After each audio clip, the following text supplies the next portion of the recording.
सदगुण रहित हरि सियान रट, सदगुण रहित हरि सियान रट, बुद्धि मलिन अनार बालक जानि प्रभु करुणानिधि, बालक जानि प्रभु करुणानिधि, हरि प्रबंधन मारो, दीन बंधु दीन आसा तिहार, दीन बंधु दीन आसा तिहार।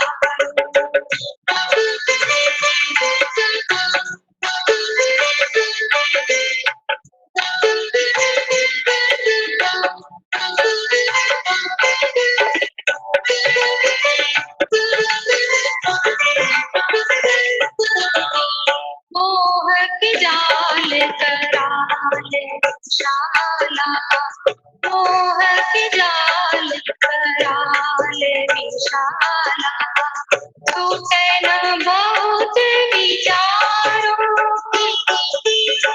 नो पर दया दृष्टि प्रभु की जय, नो पर दया दृष्टि प्रभु की जय, भवनिधि गुणत उबारो, दीन बंधु दीन आसा तिहार, दीन बंधु दीन आसा तिहार।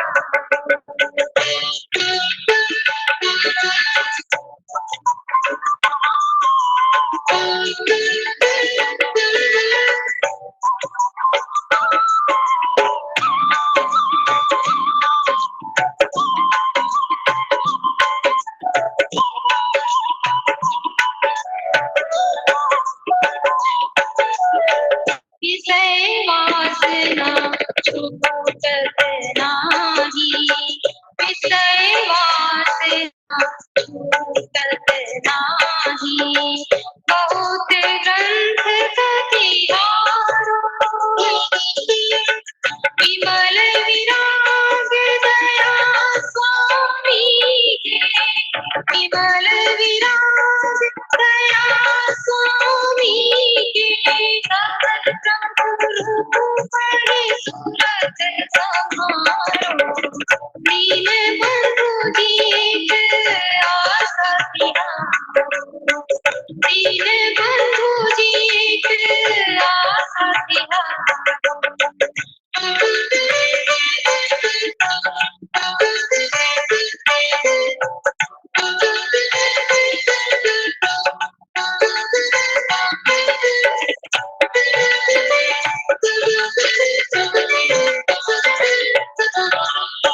शरण शरण संकट, अशरण शरण शरण संकट, बंदो चरण तिहारो, सदा फल प्रसिद्ध गिरे शरणागत, सदा फल प्रसिद्ध गिरे शरणागत, संतृप्त दुख से उबारो, दीन बंधु दीन आसा तिहारो, दीन बंधु दीन आसा तिहारो, दीन बंधु दीन आसा तिहारो।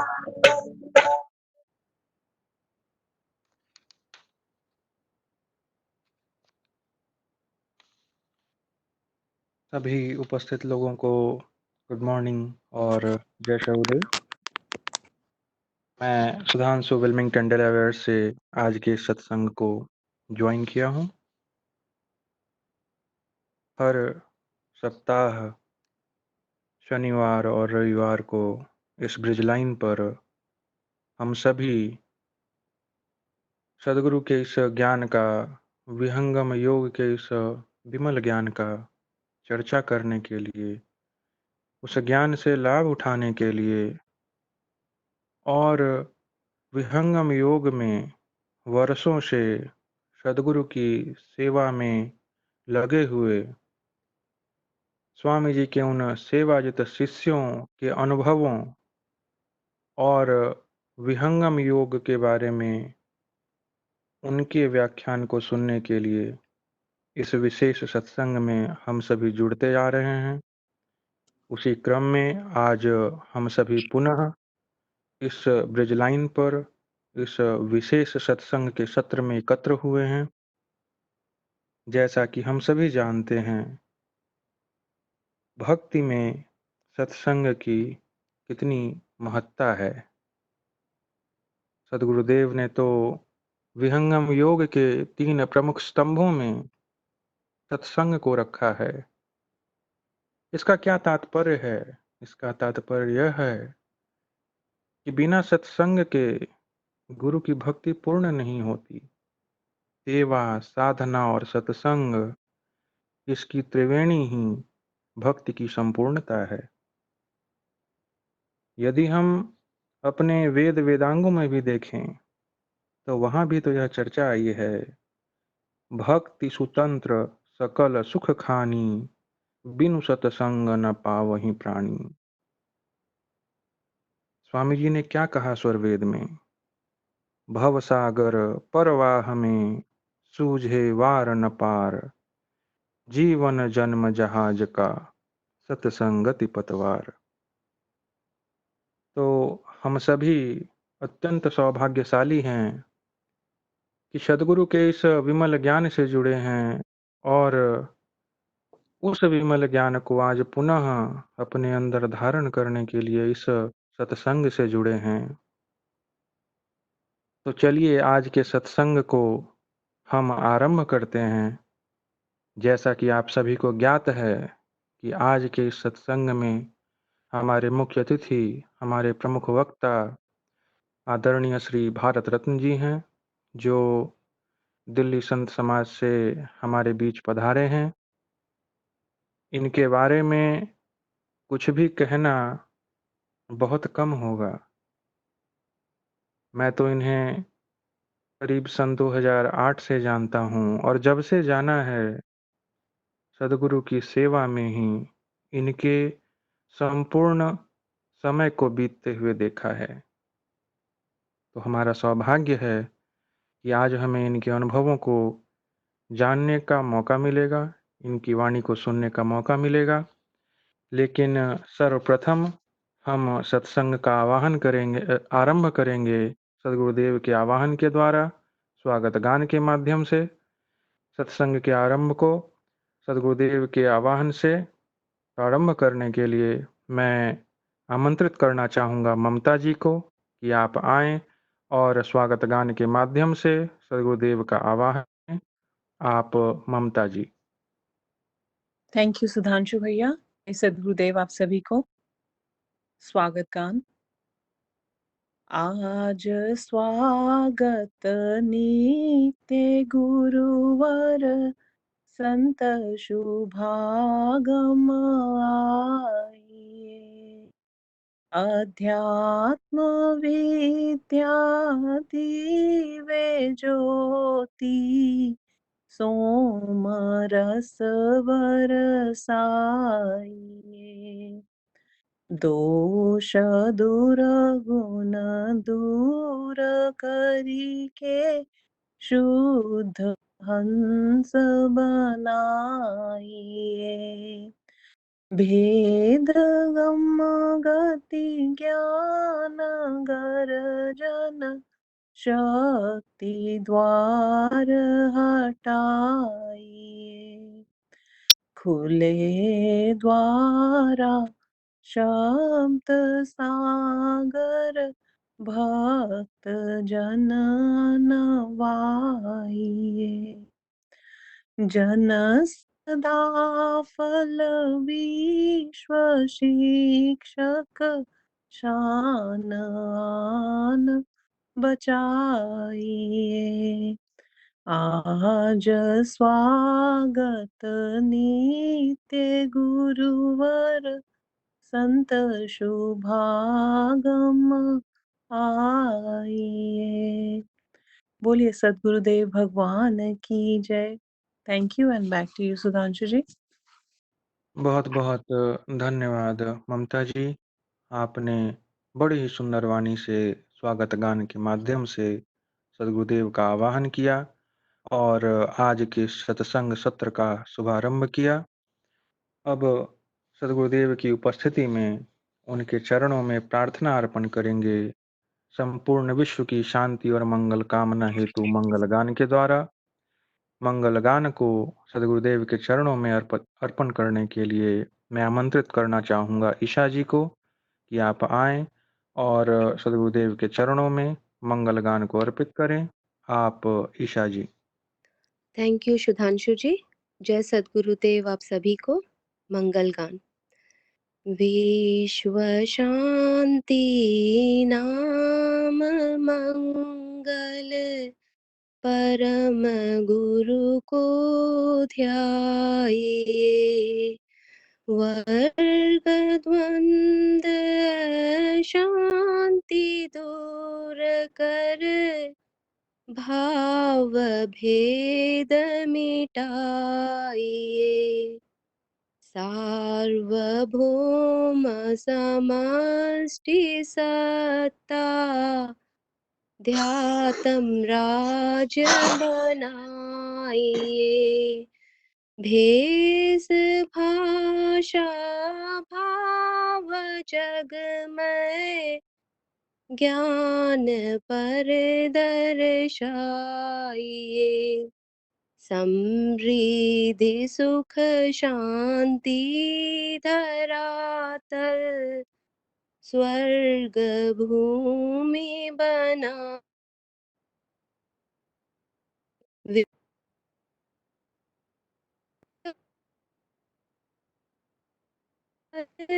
नीति स्वर अपनाइए।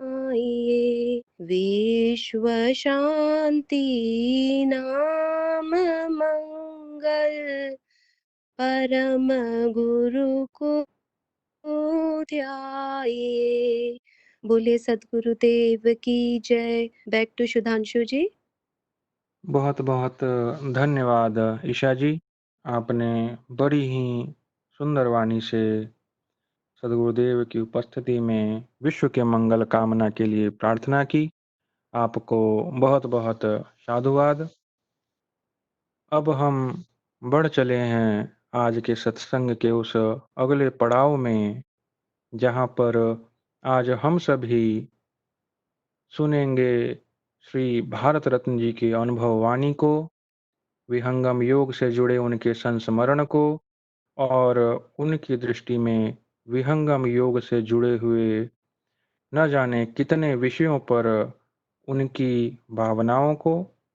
लेकिन उनकी वाणी के आरंभ से पूर्व मैं आमंत्रित करना चाहूँगा नॉर्थ अमेरिका इंस्टीट्यूट ऑफ विहंगम योग के प्रेसिडेंट श्री विजय कुमार जी को कि आप आएं और श्री भारत रत्न जी के बारे में 2 शब्द हम सभी के बीच रखें। आप श्री विजय कुमार जी।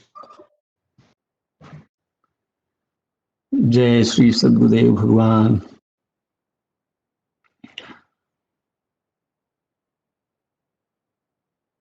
एक आयु होती है शरीर की और एक आयु होती है तप की। जितने लोग भारत रत्न जी को पहले से जानते हैं वो सहमत होंगे इस बात से कि जितने भी हम सब श्रोतागण हैं, हम सब से उनकी शरीर की आयु तो कम होगी, लेकिन तप की आयु हम सब से कई ज्यादा है। सद्गुरु से जुड़ने वाले सारे शिष्य तो रत्न होते ही हैं, उनकी चमक धीरे धीरे निखरती है। सदगुरु से जितने लोग जुड़े हैं वो सब रत्न हैं। धीरे धीरे उनकी चमक निखरती है।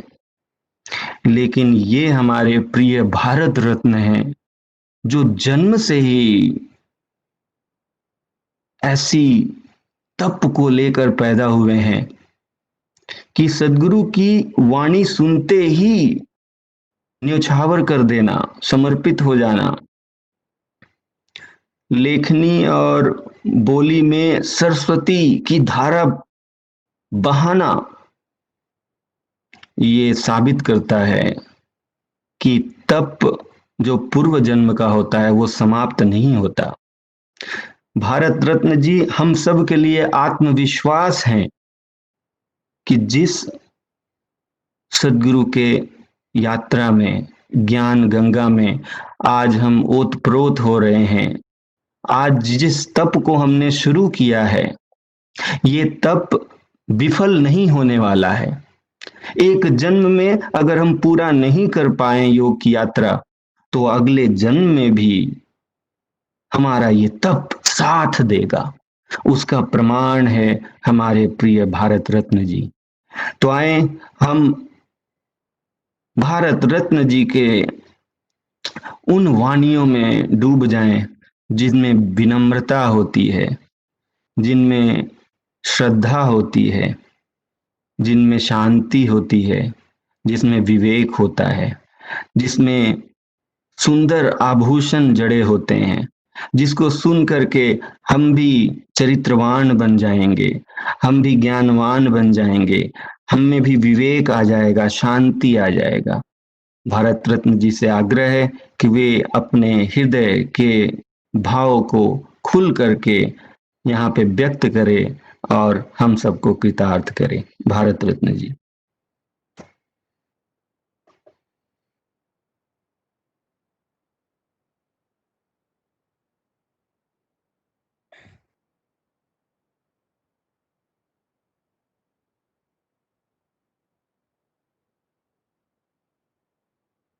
देव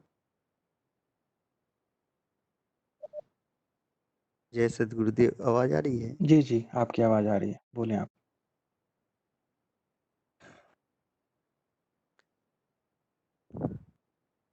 वंदो मैं वह परम गुरु जिन यह ज्ञान प्रसाद, देव सदा फल आदि में जिन यह शब्द उचार, माया लोक छुड़ाए कर चेतन लोक निवास, सद्गुरुता को जानिए भक्ति मुक्ति जेहि पास।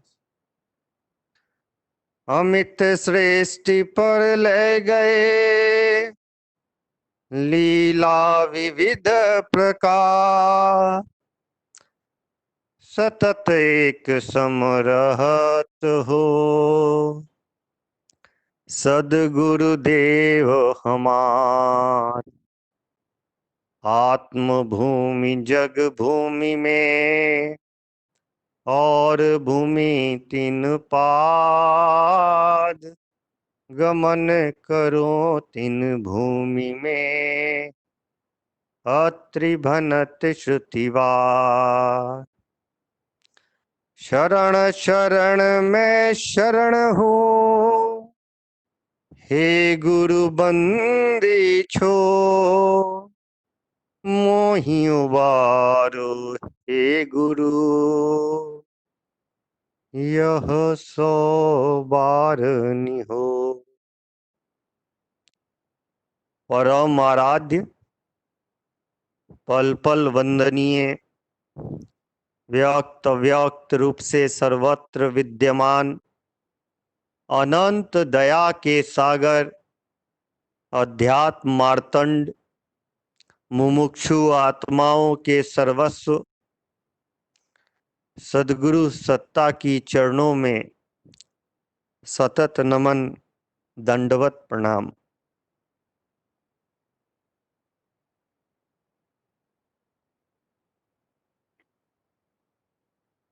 यूएस, कनाडा संत समाज के सभी सत्संग प्रेमी भाई बहन, श्रद्धालुगण, यूएस प्रेसिडेंट आदरणीय श्री विजय भैया जी, मंच संचालक श्री सुधांशु जी,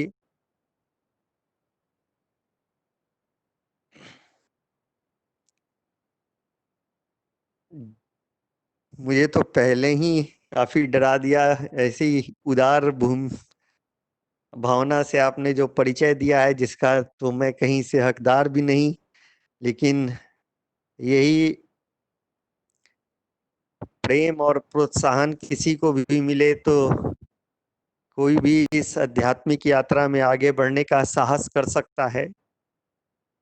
और मैं वो डिजर्व भी नहीं करता, लेकिन आप इतने उदार हैं और आपकी दृष्टि इतनी व्यापक और विशाल करुणामयी गुरु से जुड़ी है कि मेरे को भी आपने उसी रूप में देखा। और आज मुझे यहाँ पे अवसर दिया गया है, मैं इसके लिए शुरू में तैयार भी नहीं हो पा रहा था, पर एक प्रेम और आप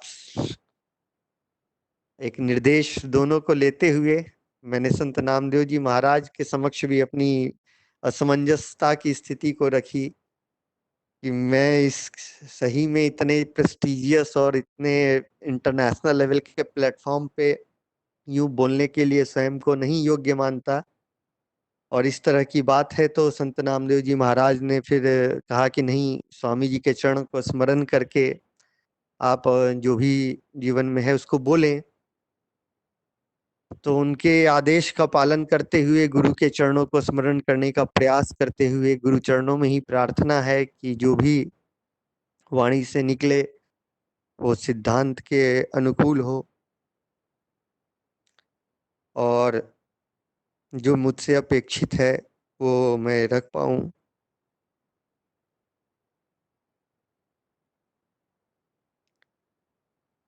मैं कोई ज्ञानी तो हूं नहीं, और अनुभव वाणी की बात कही गई है तो कोई अनुभव भी विशेष नहीं है, और वाणी तो अपनी है ही नहीं। हाँ, लेकिन ज्ञान का प्रेमी अवश्य हूं, और सदगुरु संतों की चरणों की धूल में अपने मूल को तलाशने में मुझे सुख मिलता है। इस नाते जीवन में सत्संग प्रेमियों से, सदगुरु के प्रेमियों से एक अपनापन हुआ है, सबका स्नेह मुझे मिला है।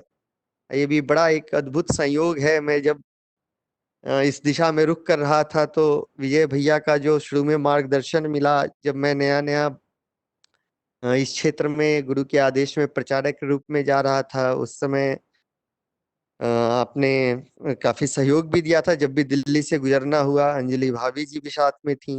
फिर एक एक सदस्य को सोचने लगा तो लालमणि जी से जब मुलाकात हुई है, राजकुमार जी से, रेखा भाभी से, निरंजन जी से तो कुछ विशेष रूप से ही लंबा साथ रहा। सुधांशु जी से कुंभ में ज्यादा समय मिला, लेकिन 2008 से ही जुड़े हैं।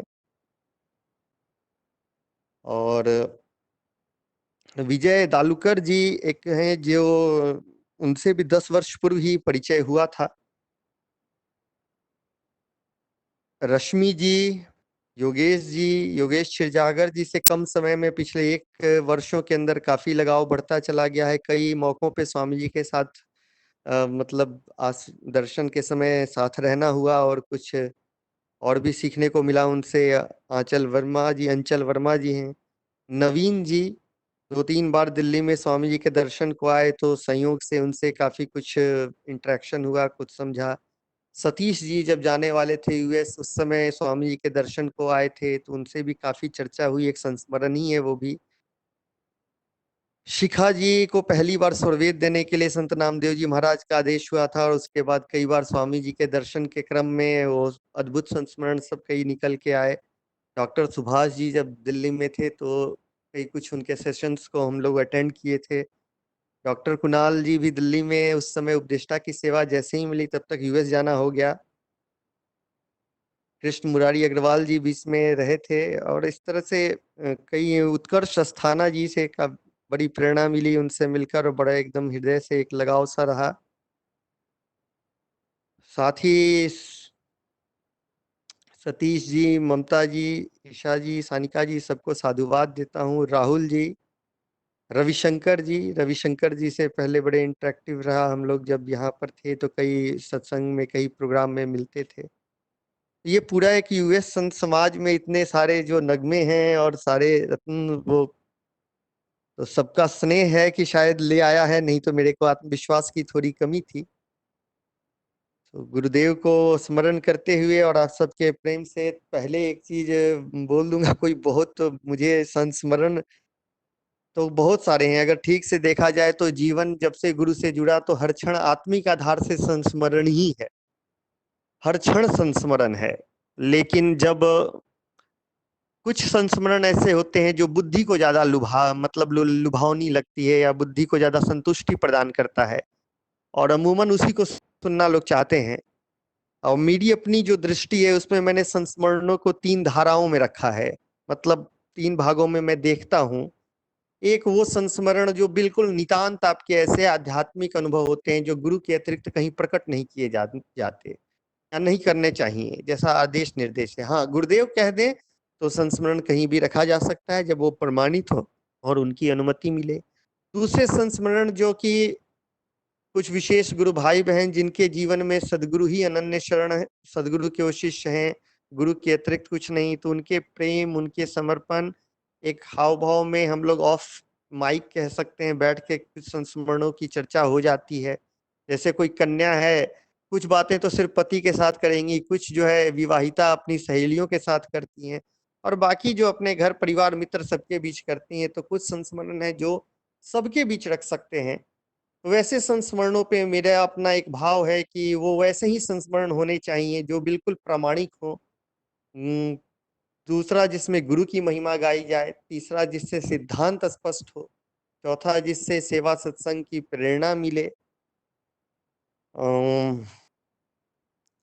और जैसे स्वामी जी के श्रीमुख से मैंने जब भी देखा है जो संस्मरण सुनाए हैं स्वामी जी ने, तो उन्होंने बड़े स्वामी जी या प्रथमाचार्य श्री की ही महिमा गाई है, जबकि वो स्वयं सदगुरु हैं, ईश्वरीय धार से हैं, उनके जीवन में क्या कुछ नहीं घटित है।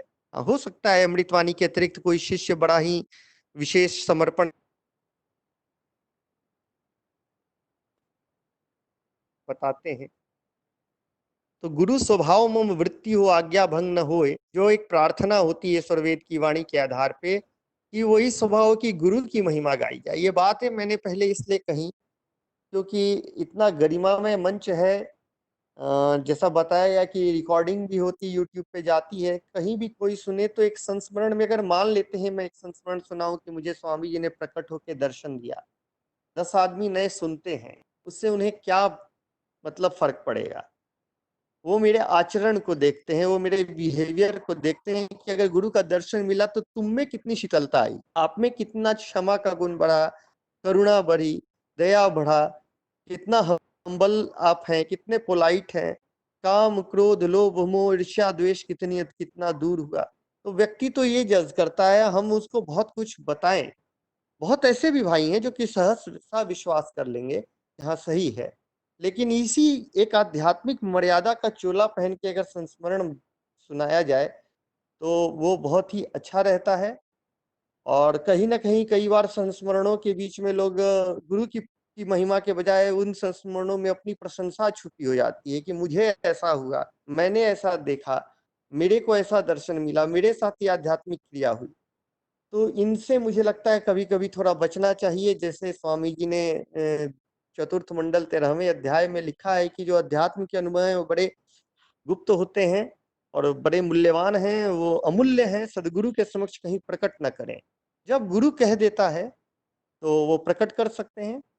अब यहीं से मैं एक छोटा सा संस्मरण से शुरुआत करना अभी ये ठीक लगेगा कि एक संस्मरण है ऐसा जिसकी अनुमति मुझे स्वामी जी ने दी है सुनाने की, जीवन से जुड़ी हुई और स्वामी जी ने कहा था कि कुछ लोगों को सुनाइए। पहले स्वामी जी ने सुना संस्मरण 2-3 बार, बोला कि इसको उनको सुनाइए, उनको सुनाइए।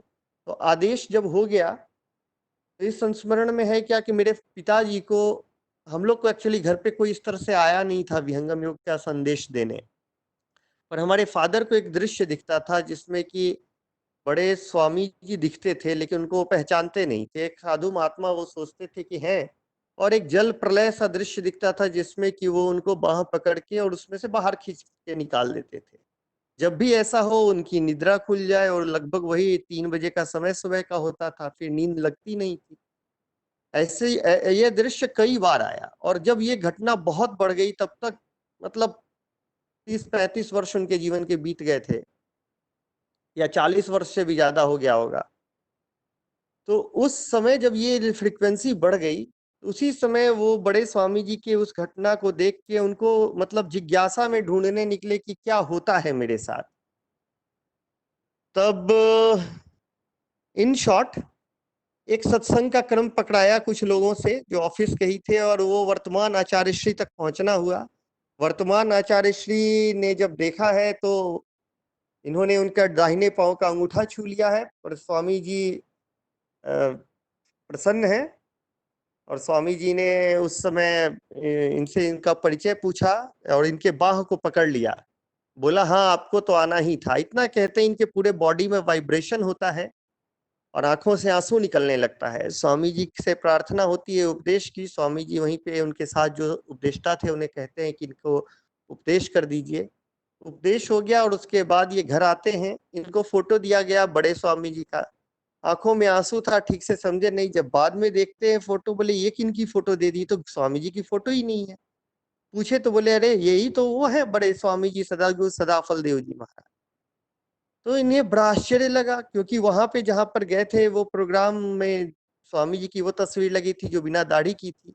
इस बीच में बहुत सारी घटनाएं हैं, उसको मैं अभी स्किप कर रहा हूँ कि तो तो इनके अंदर ना बहुत विश्वास बढ़ गया कि जिन्हें ढूंढने निकला उनको ढूंढते हुए एक सही सत्संग मिला जिससे अध्यात्म के सिद्धांत खुले, और उस सिद्धांत को पकड़कर कई सारे अंदर के मतलब मनोकाम क्रियाओं से परखा उन्होंने। वर्तमान आचार्य श्री को अंदर से प्रार्थना की, पता चला कि ये मन की बात सुनते हैं। ये सारी चीजों को करने के बाद वर्तमान आचार्य श्री के द्वारा उपदेश होता है और तस्वीर मिलती है बड़े स्वामी जी की जो स्वप्न में देते हैं। इस तरह से एक कड़ी बैठी की एक सत्ता है जो कि एक धारा से ये ज्ञान बह रही है, और उनका विश्वास बहुत बढ़ गया। तो वो ब्राह्म मुहूर्त में बिल्कुल मृगछाला मंगाकर और छत पे बैठ के ब्राह्म मुहूर्त में तब साधना करने लगे। इस तरह से हमारे घर में आया, और जब घर में बड़े स्वामी जी वर्तमान स्वामी जी की तस्वीर लगी तो हम 2 भाई, मैं और मेरा छोटा भाई देश रत्न, हम दोनों में एक कौतूहल, एक जिज्ञासा हुई कि भाई ये मतलब फोटो कैसा घर में, क्योंकि अभी तक तो सारे देवी देवताओं के अलग स्वरूप के तस्वीर थे। तो वहां से एक जिज्ञासा है, और जिज्ञासा के बाद बहुत सारी घटनाएं घटी जिसमें वर्तमान स्वामी जी के फोटो से मैं बात करता था, बहुत कुछ पूछता था, और बहुत जरूरी नहीं कि बहुत पॉजिटिव सेंस में, बड़े ही मतलब अजीब तरीके से वो कम्युनिकेशन होता था, बट नॉन वर्बल होता था। तो उसी क्रम में मतलब अंत में स्वामी जी ने मजबूर कर दिया अपने हर तरीके से मुझे ये बताकर कि हाँ मैं वो सत्ता हूँ जो तुम्हारी हर चीज को सुनता हूँ और ये सारी चीज है। तो मैंने उपदेश लिया है, और उपदेश लिया जब तो मेरे साथ 6 और बच्चों ने उपदेश लिया, यानी कि 6 और मित्र थे हमारे, उसी समय मिले थे। और 1.5 घंटे के मुलाकात में कुछ ऐसी घटना घटती है कि हम सब बात कर रहे हैं और उसमें किसी ने पूछा कि आप कोई मेडिटेशन करते हो। मैंने बोला नहीं। तो बोले मेडिटेशन नहीं करते हो तो एक पांव पे कैसे खड़े हो 1.5 घंटे से। तो जैसे उसने बोला बस मुझे रियलाइज हुआ, बस मेरा बैलेंस बिगड़ गया। मैंने बोला यार ये तो मुझे खुद नहीं पता है, मैंने आज तक किया नहीं था, यूं बात करते करते ऐसा हो गया। तो लोग बोलते हैं नहीं नहीं आप तो झूठ बोल रहे हो। तो ऐसा कोई कहता है तो बचपन से मेरे को बड़ा मतलब ये गुस्सा आता था कि मैं तो झूठ कभी बोलता ही नहीं, ऐसे कैसे बोल। मैंने बोला नहीं भाई मैं तो कोई नहीं झूठ बोल रहा हूँ। ये जो है मैं कोई मेडिटेशन नहीं करता, लेकिन मैं जानता हूं कि एक दुनिया का सबसे बड़ा मेडिटेशन है। तो और मैंने पढ़ा बहुत है मेडिटेशन के बारे में, और ये सारे विवेकानंद, ओशो और बहुत सारे गुरु पुराण ये सब हाँ हाँ, तो बताइए कौन सा मेडिटेशन है। मैंने बोला एक विहंगम योग का मेडिटेशन है, और वो तो भाई अद्भुत है। मैं तो बचपन से पूजा पाठ करने वाला आदमी था, और मुझे लगता था कि विष्णु जी की जितना मैं पूजा करता हूँ और जो मेरे को कॉन्सेप्ट पता था, उसके आधार पे मैं आराम से बैकुंठ चला जाऊंगा। तो बैकुंठ में मेरा सीट कंफर्म है, तो मुझे कोई दिक्कत है ही नहीं।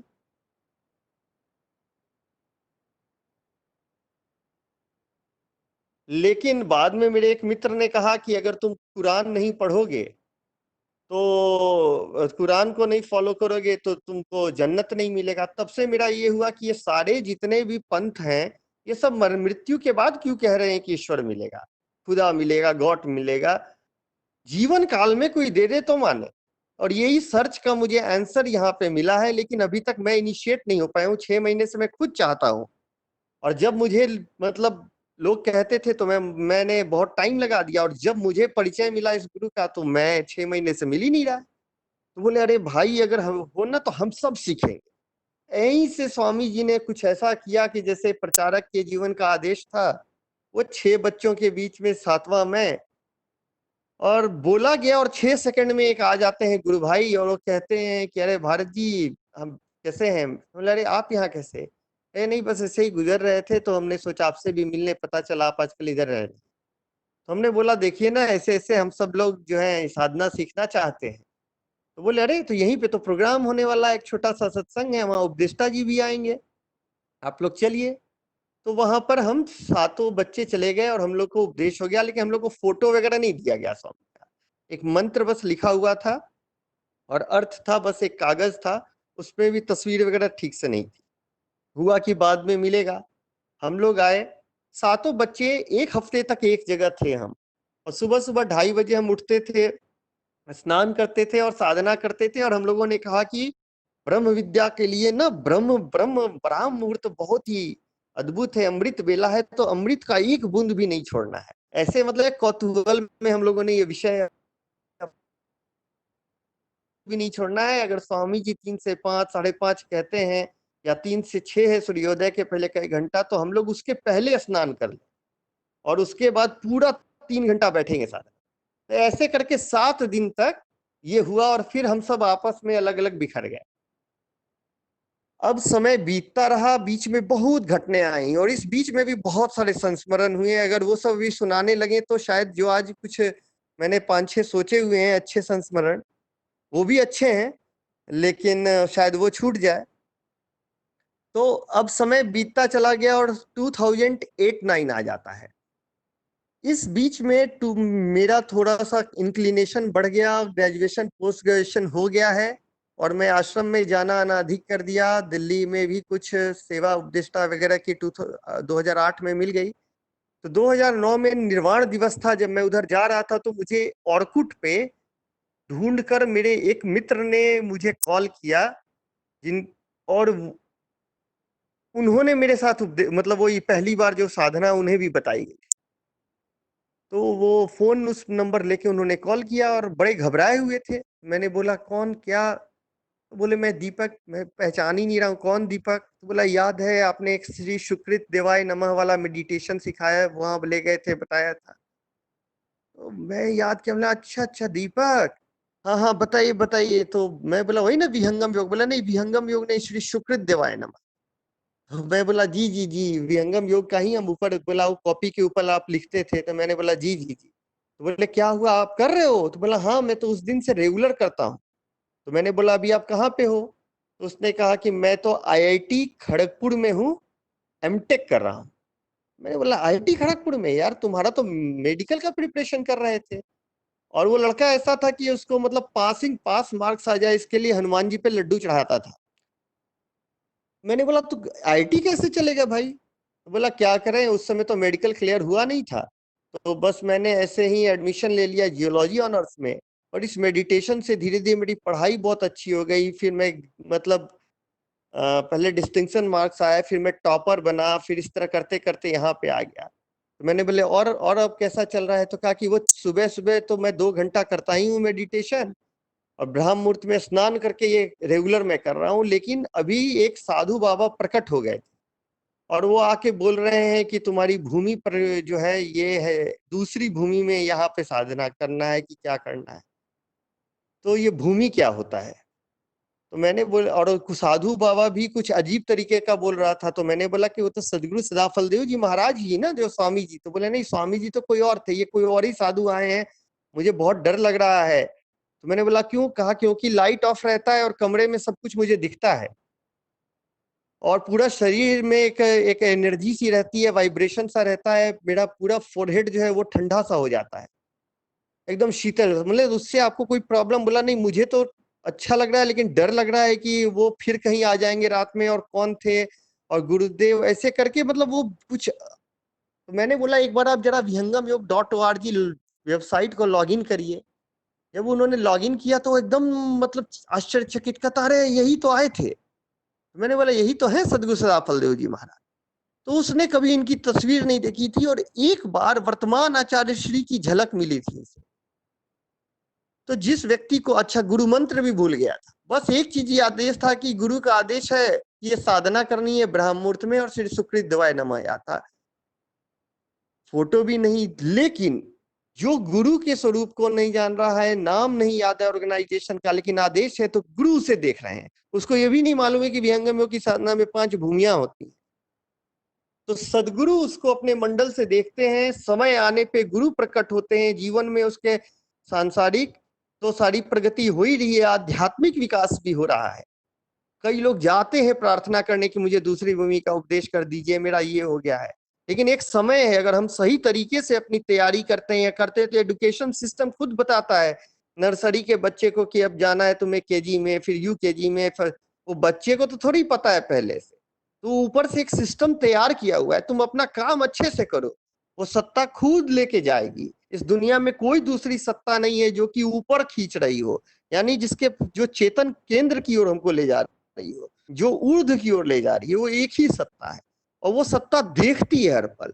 ये चीज मुझे इतना इंस्पायर किया कि मेरे मित्र के साथ ऐसा हो रहा है। मैंने बोला चलो स्वामी जी का दर्शन करो, मैं तो जा ही रहा हूँ इलाहाबाद, लेकिन कुछ सेमेस्टर के एग्जाम के कारण वो उस समय नहीं जा पाया।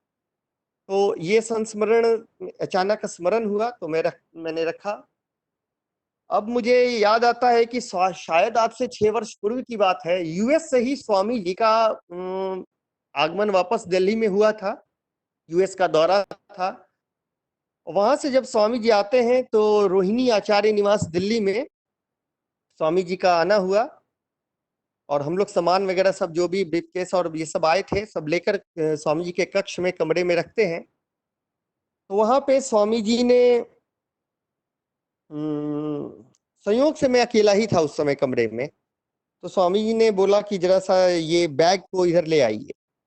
तो मैं बैग को लेकर जाता हूँ, स्वामी जी बोले इस बैग को खोलिए। तो बैग को खोला, इसी बीच में स्वामी जी कहते हैं अच्छा हाँ, बिल्कुल बाह पकड़ते हुए कह रहे हैं कि अमेरिका में तो आपके निरंजन जी मुझे मिले थे। ये एक बड़ा आश्चर्य का बात कि मैं और निरंजन जी जब यूएस से पहले दिल्ली में थे, तो हम लोग जो भी समय बिताते हैं, ऐसा कभी कोई खास मौका नहीं था कि हम लोग साथ में स्वामी जी के सामने ऐसे मतलब जा रहे हो व्यक्त रूप में। और स्वामी जी ये संबोधित करके मुझे कह रहे हैं आपके निरंजन जी मुझे यूएस में मिले। तो मैं 2 पल के लिए सोचने लग गया, क्योंकि सन 2010 में मार्च में शून्य शिखर में ऑस्ट्रेलिया से कुछ लोग आए थे, तो स्वामी जी गए थे साथ में, मैं पूर्णकालिक हो गया था आश्रम में, तो मुझे भी साथ में स्वामी जी के जाने का सौभाग्य मिला था। वहां स्वामी जी ने मुझे अकेले में बुलाया था और कहा था कि पूरे विश्व में बलिया की मिट्टी से यह ज्ञान जा रहा है, विश्व के लोग जिज्ञासु बन के बलिया में आएंगे, तो बलिया का प्रचार भी बहुत महत्वपूर्ण है। एक कारण यह भी स्वामी जी ने वहां पे दिया कि मेरा जन्म भी बलिया में ही हुआ है, या दिया गया है, ऐसा कुछ कहा गया था। तो स्वामी जी ने कहा कि तो विश्व के लोग जाएंगे, बलिया में प्रचार नहीं होगा तो कैसा लगेगा, गुरु का ही जिला है, तो उस वहां के लिए भी एक योजना बने और वहां प्रचार करना है, कुछ है सूत्र आपके पास? तो मैं कुछ अपने ही रिलेटिव लोग का नाम मन में सोचने लगा। स्वामी बोले हाँ सूत्र मिल जाएंगे, और ऐसा करना है कि दिल्ली में जो लोग बलिया के हैं उनको पहले पकड़िए, और जब वो होंगे उनके माध्यम से फिर बलिया जाना है, उनके गांव में प्रचार करना है, फिर उनको लेके बलिया में एक टीम बनानी। ये स्वामी जी ने मुझे कहा। दिल्ली आने के बाद मन में ये चल ही रहा था कि कैसे, मतलब कौन बलिया का मिलेगा कैसे। और जो स्वामी जी ने लेकिन कहा है, तो पहले जो व्यक्ति मिले दिल्ली में जो बलिया के थे, वो भी एक कार्यक्रम ही था स्वामी जी का। वहीं पे हम लोग बाहर बस टहल रहे थे, अचानक मुलाकात हुई, बातचीत हुई, तो पता चल रहा है कि निरंजन जी दिल्ली में ही रहते हैं। बोले अच्छा, तो आप कहीं सत्संग में आना जाना है? तो बोले कि हाँ, लेकिन अभी थोड़ा उतना नहीं यहाँ पे एक्टिव हो पाया हूँ। तो पता चला कि बलिया से हैं और बोकारो से। तो ब से ब्रह्म विद्या, ब से बोकारो और ब से बलिया, इसका जो एक अद्भुत नाता है, ये हम सब समझते ही हैं। स्वामी जी की प्रयोगशाला कही जाती है प्रयोगशाला बोकारो। तो मुझे बड़ी खुशी हुई कि ये तो लगता है कि स्वामी जी ने जो कहा, एक सूत्र मिल गया मुझे। उसके बाद दिल्ली में एक कार्यक्रम भी था कुछ समय के बाद 2011 में, जिसमें बहुत इन्होंने समय दिया। हम लोग के पास उस समय ज्यादा साधन नहीं थे दिल्ली आश्रम पे, तो इन्हीं क्या एक बाइक होता था, ऑफिस से आते थे तो उसी बाइक से हम लोग जाते थे। और फिर बड़ी, मतलब बहुत सारा चीज हुआ, बहुत भिक्षा भी इन्होंने मांगी, बहुत प्रेरणा इनसे मिली। तो ये सारी चीजें तो बिल्कुल छिपी हुई थी, कभी स्वामी जी के व्यक्त रूप के सामने नहीं आई थी, लेकिन स्वामी जी ने जब ये बोला तो हृदय में बहुत कुछ स्मरण हो आया। फिर स्वामी जी कहते हैं कि अच्छा ये देखिए, ये क्या, ये निकालिए, ये निकालिए। और फिर कहते हैं ये वाला पैकेट क्या है, ये निकालो तो जरा। जैसे ही मैं पैकेट निकालता हूँ, तो स्वामी जी बोले इसमें क्या है? तो उसमें 2-3 पैकेट रखे थे, एक टिफिन था शायद बड़ा सा। तो उसे खोला मैंने, तो देखा कि उसमें लिट्टी है। और वो पैकेट खोला तो उस पैकेट में से एक ना दुर्गंध आती है। और वो दुर्गंध जो थी बड़ी अजीब सी थी, जैसे कि मतलब कुछ खराब जो भोजन हो जाता है उसको हम लोग अपने तरफ तो अरुआना टाइप का कहते हैं, कि जैसे अरुआ गया, वैसा टाइप का बैड स्मेल एकदम था। तो मैं एकदम ऐसे किया, स्वामी जी पूछे क्या हुआ? हम बोले स्वामी जी ये तो मतलब चोखा है और साथ में लिट्टी है, लेकिन ये इसमें दुर्गंध आ गया है। तो स्वामी जी कहते हैं नहीं नहीं नहीं नहीं, दुर्गंध नहीं आया है, ये जो पैकेट बंद है ना, तो उसके कारण जो गर्मी है उसके कारण ऐसा लगा होगा। ये ठीक है, इसका स्वाद अच्छा होगा, आप इसको मुझे दीजिए खाने को। मैं सोचा कि भाई यूएस से पता नहीं चले हुए एक दिन हुआ, 2 दिन कब बना है, रखा गया है, लेकिन अब ये साक्षात मैं देख रहा हूँ कि इतना ज्यादा मतलब स्मेल है, खराब उसका दुर्गंध आ रहा है। ये पैकेट वाला तो लग नहीं रहा है। दूसरा पैकेट खोला तो सेम स्थिति थी। तो मैंने बोला स्वामी जी इस पैकेट में भी वैसा है, ये मतलब वो पैकेट का की गर्मी का स्मेल नहीं लग रहा है, ये तो वाकई बहुत ज्यादा दुर्गंध है इसमें, ये खराब हो गया है। तो स्वामी जी बड़े ना कठोर दृष्टि से मेरे को देखे। मतलब मैं देखा कि स्वामी जी को अच्छा नहीं लग रहा है, थोड़ा नाराज से हो रहे हैं कि क्या बोले जा रहे हो। और अब कोई और सेवक वहां रहते तो मैं थोड़ा सा स्किप करके उनको भी दे देता, जो ज्यादा अनुभवी होते। अब मैं थोड़ा डर भी रहा था, क्योंकि उतना मेरे को अनुभव भी नहीं था इन सब चीजों का, और स्वामी जी ने मुझे कह दिया था। तो फिर स्वामी जी बोले और लिट्टी? तो मैंने बोला स्वामी जी लिट्टी तो ठीक है, उससे तो कुछ नहीं। बोले तो दीजिए जल्दी से लिट्टी लाइए, प्लेट में दीजिए। जब मैं प्लेट लाया और लिट्टी वहां पे रखा, तो इसी बीच में एक तीसरा पैकेट देखा, वो भी चोखा का ही था, लेकिन वो ना बाहर से ग्रीन था, बाकी 2 पैकेट जो थे क्रीम कलर के थे, क्रीम व्हाइट टाइप के। तीसरा जो ग्रीन था, अब क्या होता है गुरु, मति को फेर दिया मेरे, या बुद्धि काम नहीं की। जस्ट ड्यू टू द मतलब colour, different colour of the polythene, ऐसा थोड़ी हो जाएगा कि उसके अंदर का मटेरियल सब कुछ वही क्वालिटी है, सब पॉलिथीन का बस कलर चेंज है। तो मैं कहता हूँ स्वामी जी ये वाला चोखा ठीक होगा, क्योंकि बाहर से वो हरा रंग का कलर दिख रहा है, और ये क्या मेरे मुंह से निकल गया। तो स्वामी बोले होगा ना, तो बस इसमें से 3-4 चम्मच डालिए तुरंत। अब इतना बोलना था स्वामी जी का, तो मैंने वो पैकेट खोला। जैसे खोला तो उसमें से सिमिलर स्मेल, वही दुर्गंध। हम बोले हे भगवान, ये क्या मैंने बोल दिया, ये कैसे मेरे मुंह से निकल गया कि ये ठीक है।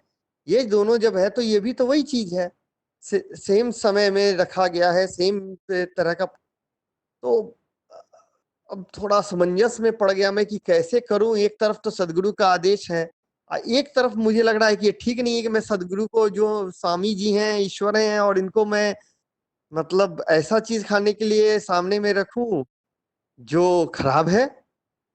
और तो बहुत, किसको क्या मतलब, हिंदी में एक शब्द है किंग कर्तव्य विमूढ़ हो जाना, मतलब उस स्थिति में मैं पड़ गया।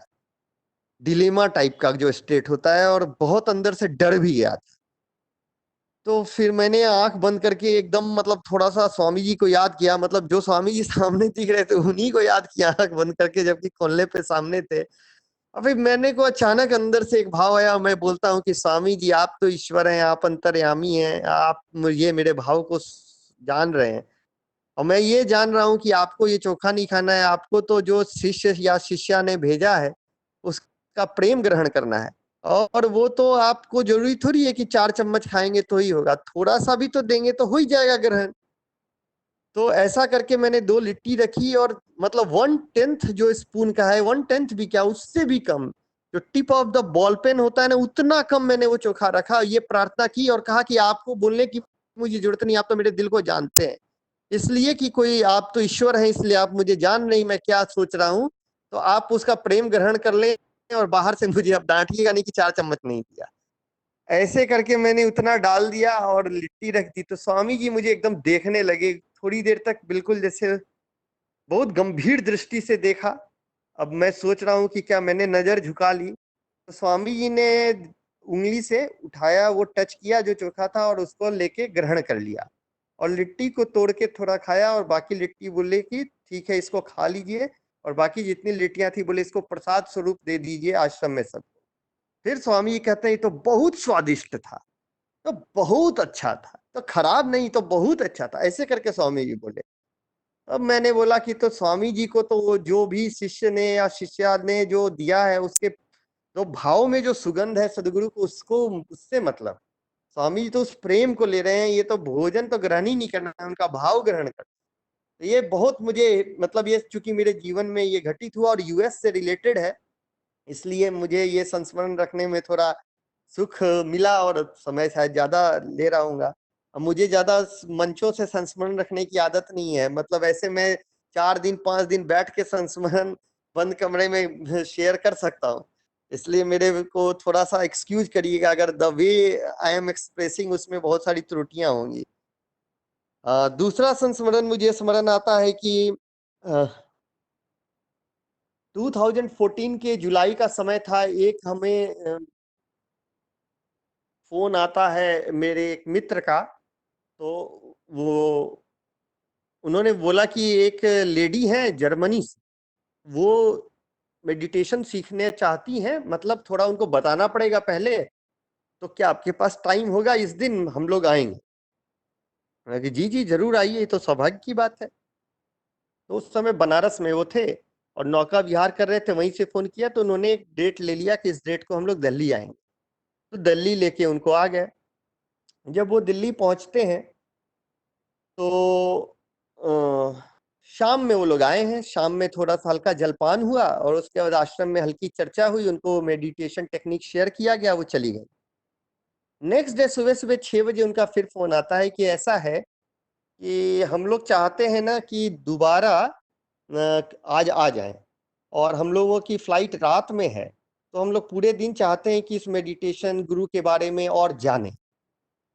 तो कल अच्छा लगा है रात में जो भी थोड़ी देर चर्चा हुई और मेडिटेशन करके, तो फिर तो इतना मौका मिलेगा नहीं बार बार आने का, इसलिए अगर आप लोग कहें तो। उस दिन वैसे हम लोग का था कुछ प्रोग्राम कहीं जाने का, और जरूरी सा ही था, लेकिन अब ये चूंकि एक विश्व का प्रचार और गुरु का हंस कहाँ है, फिर हमेशा नहीं मिला, ये भावना सोच के हम लोग दिल्ली वाला वो कैंसिल किए, उनसे कहा आप आ जाइए। वो लोग पहुंच गए 8:30-9 बजे तक। बहुत आग्रह पे उन्होंने ब्रेकफास्ट लिया आश्रम में, क्योंकि वो पूरी जिज्ञासा में बैठना चाहते थे, पर स्वामी जी कहते हैं कोई भी आए तो पहले उनके साथ एक व्यवहारिकता में जलपान दीजिए, उनसे ये करिए और उसके बाद ही करिए। तो ये आश्रम के नियम का आपको फॉलो करते हुए वो सब हुआ। फिर बैठते बैठते बहुत सारे संस्मरणों की चर्चा हुई, और बहुत सारा स्वामी जी का सिद्धांत, सदगुरुदेव के जीवन का वो सब रखा। संस्मरण रखने के पीछे था कि सिद्धांत तो हम समझ रहे हैं, कुछ बातों को बुक्स में पढ़ेंगे, ये करेंगे, प्रैक्टिकली जीवन में कैसे गुरु कनेक्ट करते हैं, इन 2 चीजों को कोशिश किया गया कि हर एंगल से रख दिया जाए। शी वॉज वेरी सेटिस्फाइड, मतलब बहुत उनको अच्छा सा लगा सब कुछ, और वो चली गई। रात में उन लोगों को सी ऑफ किए और खुश होके वो लोग चले गए। हफ्ते दिन के बाद तो वो लेडी का फोन आता है वहां से जर्मनी से, और उसके पहले उन्होंने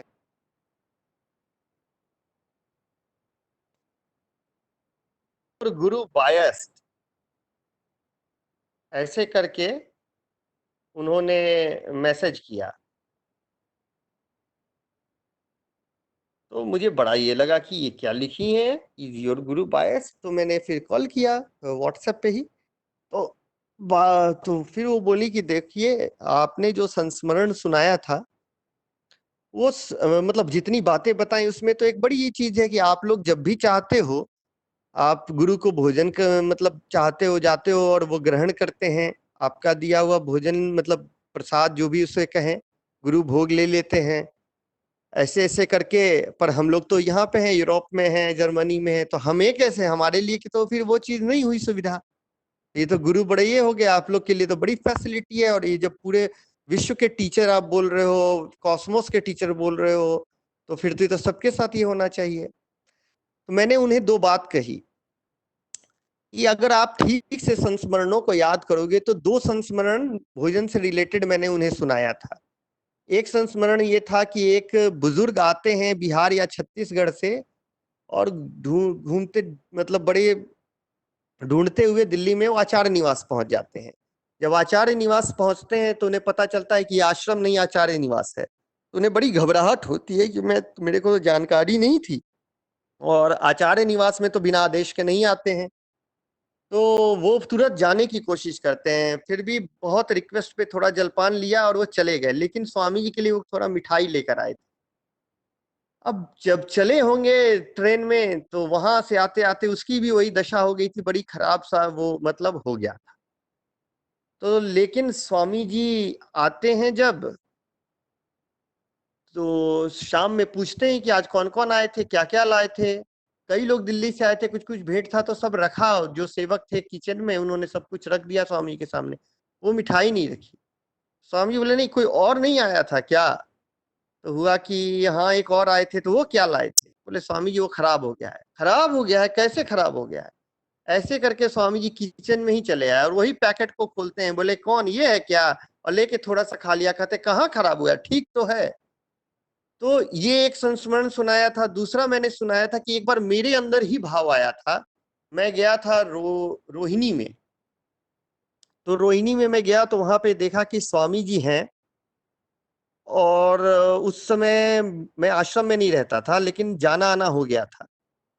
तो मुझे ये लगा कि अरे स्वामी जी हैं। तो मैं जब घर आया तो मुझे लगा कुछ ऐसा है कि मैं बनाकर ले चलूं गुरुदेव के लिए। और मन में ये भाव आने लगा, क्या लूं, ये करूं, ऐसे कैसे करके। फिर सोचा कि फ्रूट्स का कुछ बना दूं, क्या नारियल पानी से रिलेटेड बनाओ जो स्वामी जी के लिए ये हो, बड़ा पवित्र सा हो। बहुत विचार मंथन करने के बाद अंत में ये निष्कर्ष निकला कि अरे तुम कुछ भी ले जाओगे तो यह तो गुरु के लिए, मतलब तुम तो खुद अपवित्र हो, और तुम्हारे अंदर में काम क्रोध लोभ मोह ईर्ष्या द्वेष मल मैल सब भरा हुआ है। और ऐसे तुम कुछ लेकर जाते हो तो तुम्हारा भाव रखने के लिए अगर गुरु ने ग्रहण भी कर लिया ते में, तो तुम्हें क्या है कि तो तुमको तो खुशी मिल रही है और गुरु को कष्ट दे रहे हो। ये थॉट मेरे पे इतना हावी हुआ कि मुझे लगा कि ये ठीक नहीं है और इस तरह से नहीं जाना चाहिए। तो फिर मैंने सारा थॉट ड्रॉप किया और भाव में बोला, हे गुरुदेव, बस ऐसा है कि आ, आपको यहीं से जो सबसे सब पवित्र है वो ग्रहण कर लें, और मैं जो है ये तो मेरे से नहीं हो पाएगा और बहुत क्षमा करें, ऐसा मैं सोच रहा था लाने का। ऐसा भाव मैंने मतलब आया। और उसी समय अचानक स्वामी जी के सेवक का फोन आता है कि आप कहाँ पे हैं? तो मैंने बोला जी जी यहाँ पे हैं। बोले कि आश्रम कब तक आ सकते हैं, स्वामी जी याद कर रहे हैं। तो मैंने बोला मुझे मुझे स्वामी याद कर रहे हैं सच में? तो अब मुझे बड़ा आश्चर्य हुआ कि स्वामी जी मुझे याद कर रहे हैं, ये थोड़ा सपने जैसा लग रहा था। तो वो बोलते हैं कि मैं स्वामी जी के फोन से ही ना कॉल कर रहा हूँ, मजाक थोड़ी करूंगा। मैं बोला नहीं नहीं, मजाक की बात नहीं है, लेकिन मुझे विश्वास नहीं हो रहा है, क्या स्वामी जी खुद ही मुझे याद कर रहे हैं? तो फिर मैं बोला ठीक है, मैं आ रहा हूँ आ रहा हूँ। तो मैं पहुंच गया वहां पे। जब वहां पहुंचा तो स्वामी जी ने कुछ कहा ही नहीं। और सुबह से शाम हो गई। शाम में स्वामी जी कहते हैं लगता है बहुत देर से आए। ये क्या कि स्वामी जी टहलने चले गए। इसी बीच में क्या होता है कि जो उस समय भोजन बनाते थे वो सेवक अचानक बोलते हैं कि मेरा विवाह होना है, मैं जा रहा हूँ घर।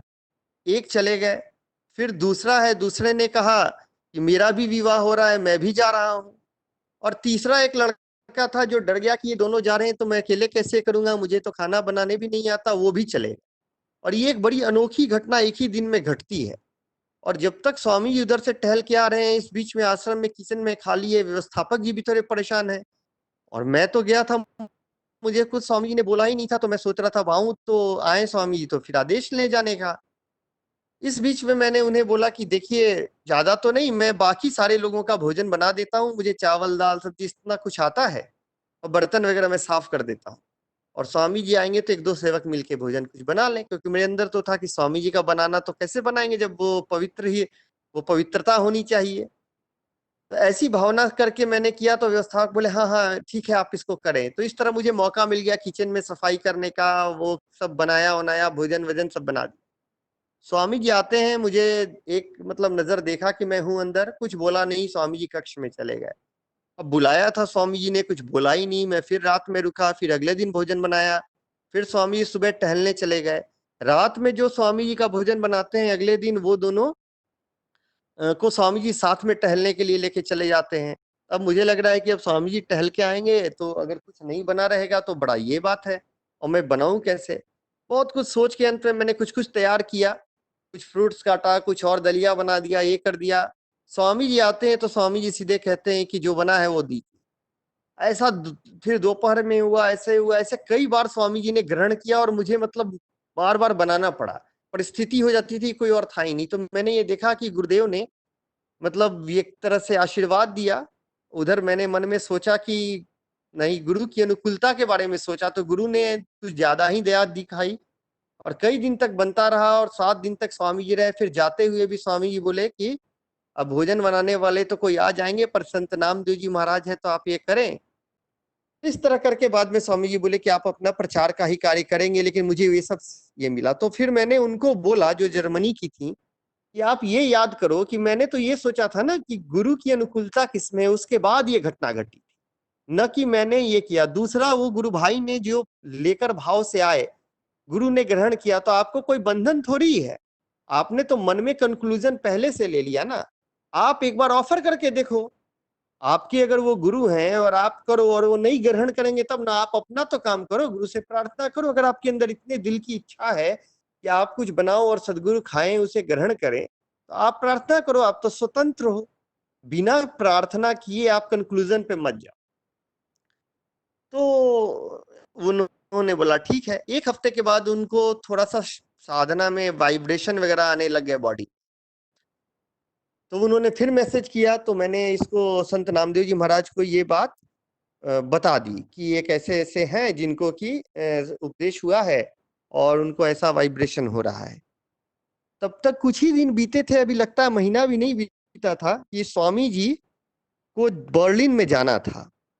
और बर्लिन जाने के जस्ट पहले ये पता चल रहा है कि स्वामी जी बर्लिन के जगह फ्रैंकफर्ट जाएंगे।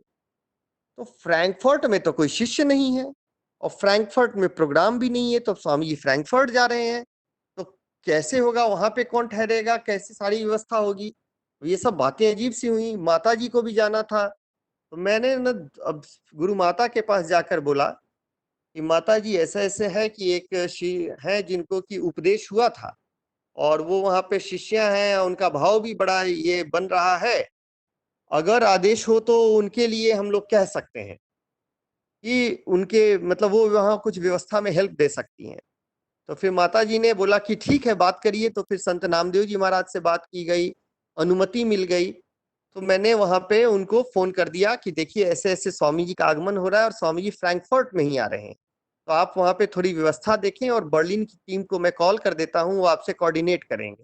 क्योंकि वो लोग तो जब तक आएंगे तब तक तो कोई वो व्यवस्था नहीं कर पा रहे थे वहां से। तो उनको एक अवसर मिल गया, उन्होंने सारी व्यवस्था की, सारा कोऑर्डिनेट कर लिया। जैसे ही स्वामी जी लैंड करते हैं फ्रैंकफर्ट में, उसी समय नरेंद्र मोदी जी भी उसी समय फ्रैंकफर्ट कर रहे हैं। ये कभी अलग की संस्मरण है कि नरेंद्र मोदी जी को कैसे कैसे स्वामी जी की कृपा मिली कि वो आज देश का जो ये सब कुछ कर रहे हैं। इसमें भी सदगुरुदेव की बहुत बड़ी दया और दृष्टि है, जिसमें कुछ चीजों का विटनेस मैं हूं।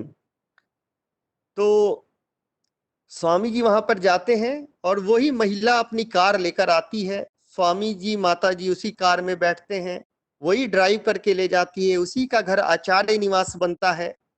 उसी के घर में जो है माता जी सब लोग सारे लोग रहते हैं। बर्लिन की भी टीम आती है, बगल में और भी कुछ कमरे लिए गए, व्यवस्था हुई।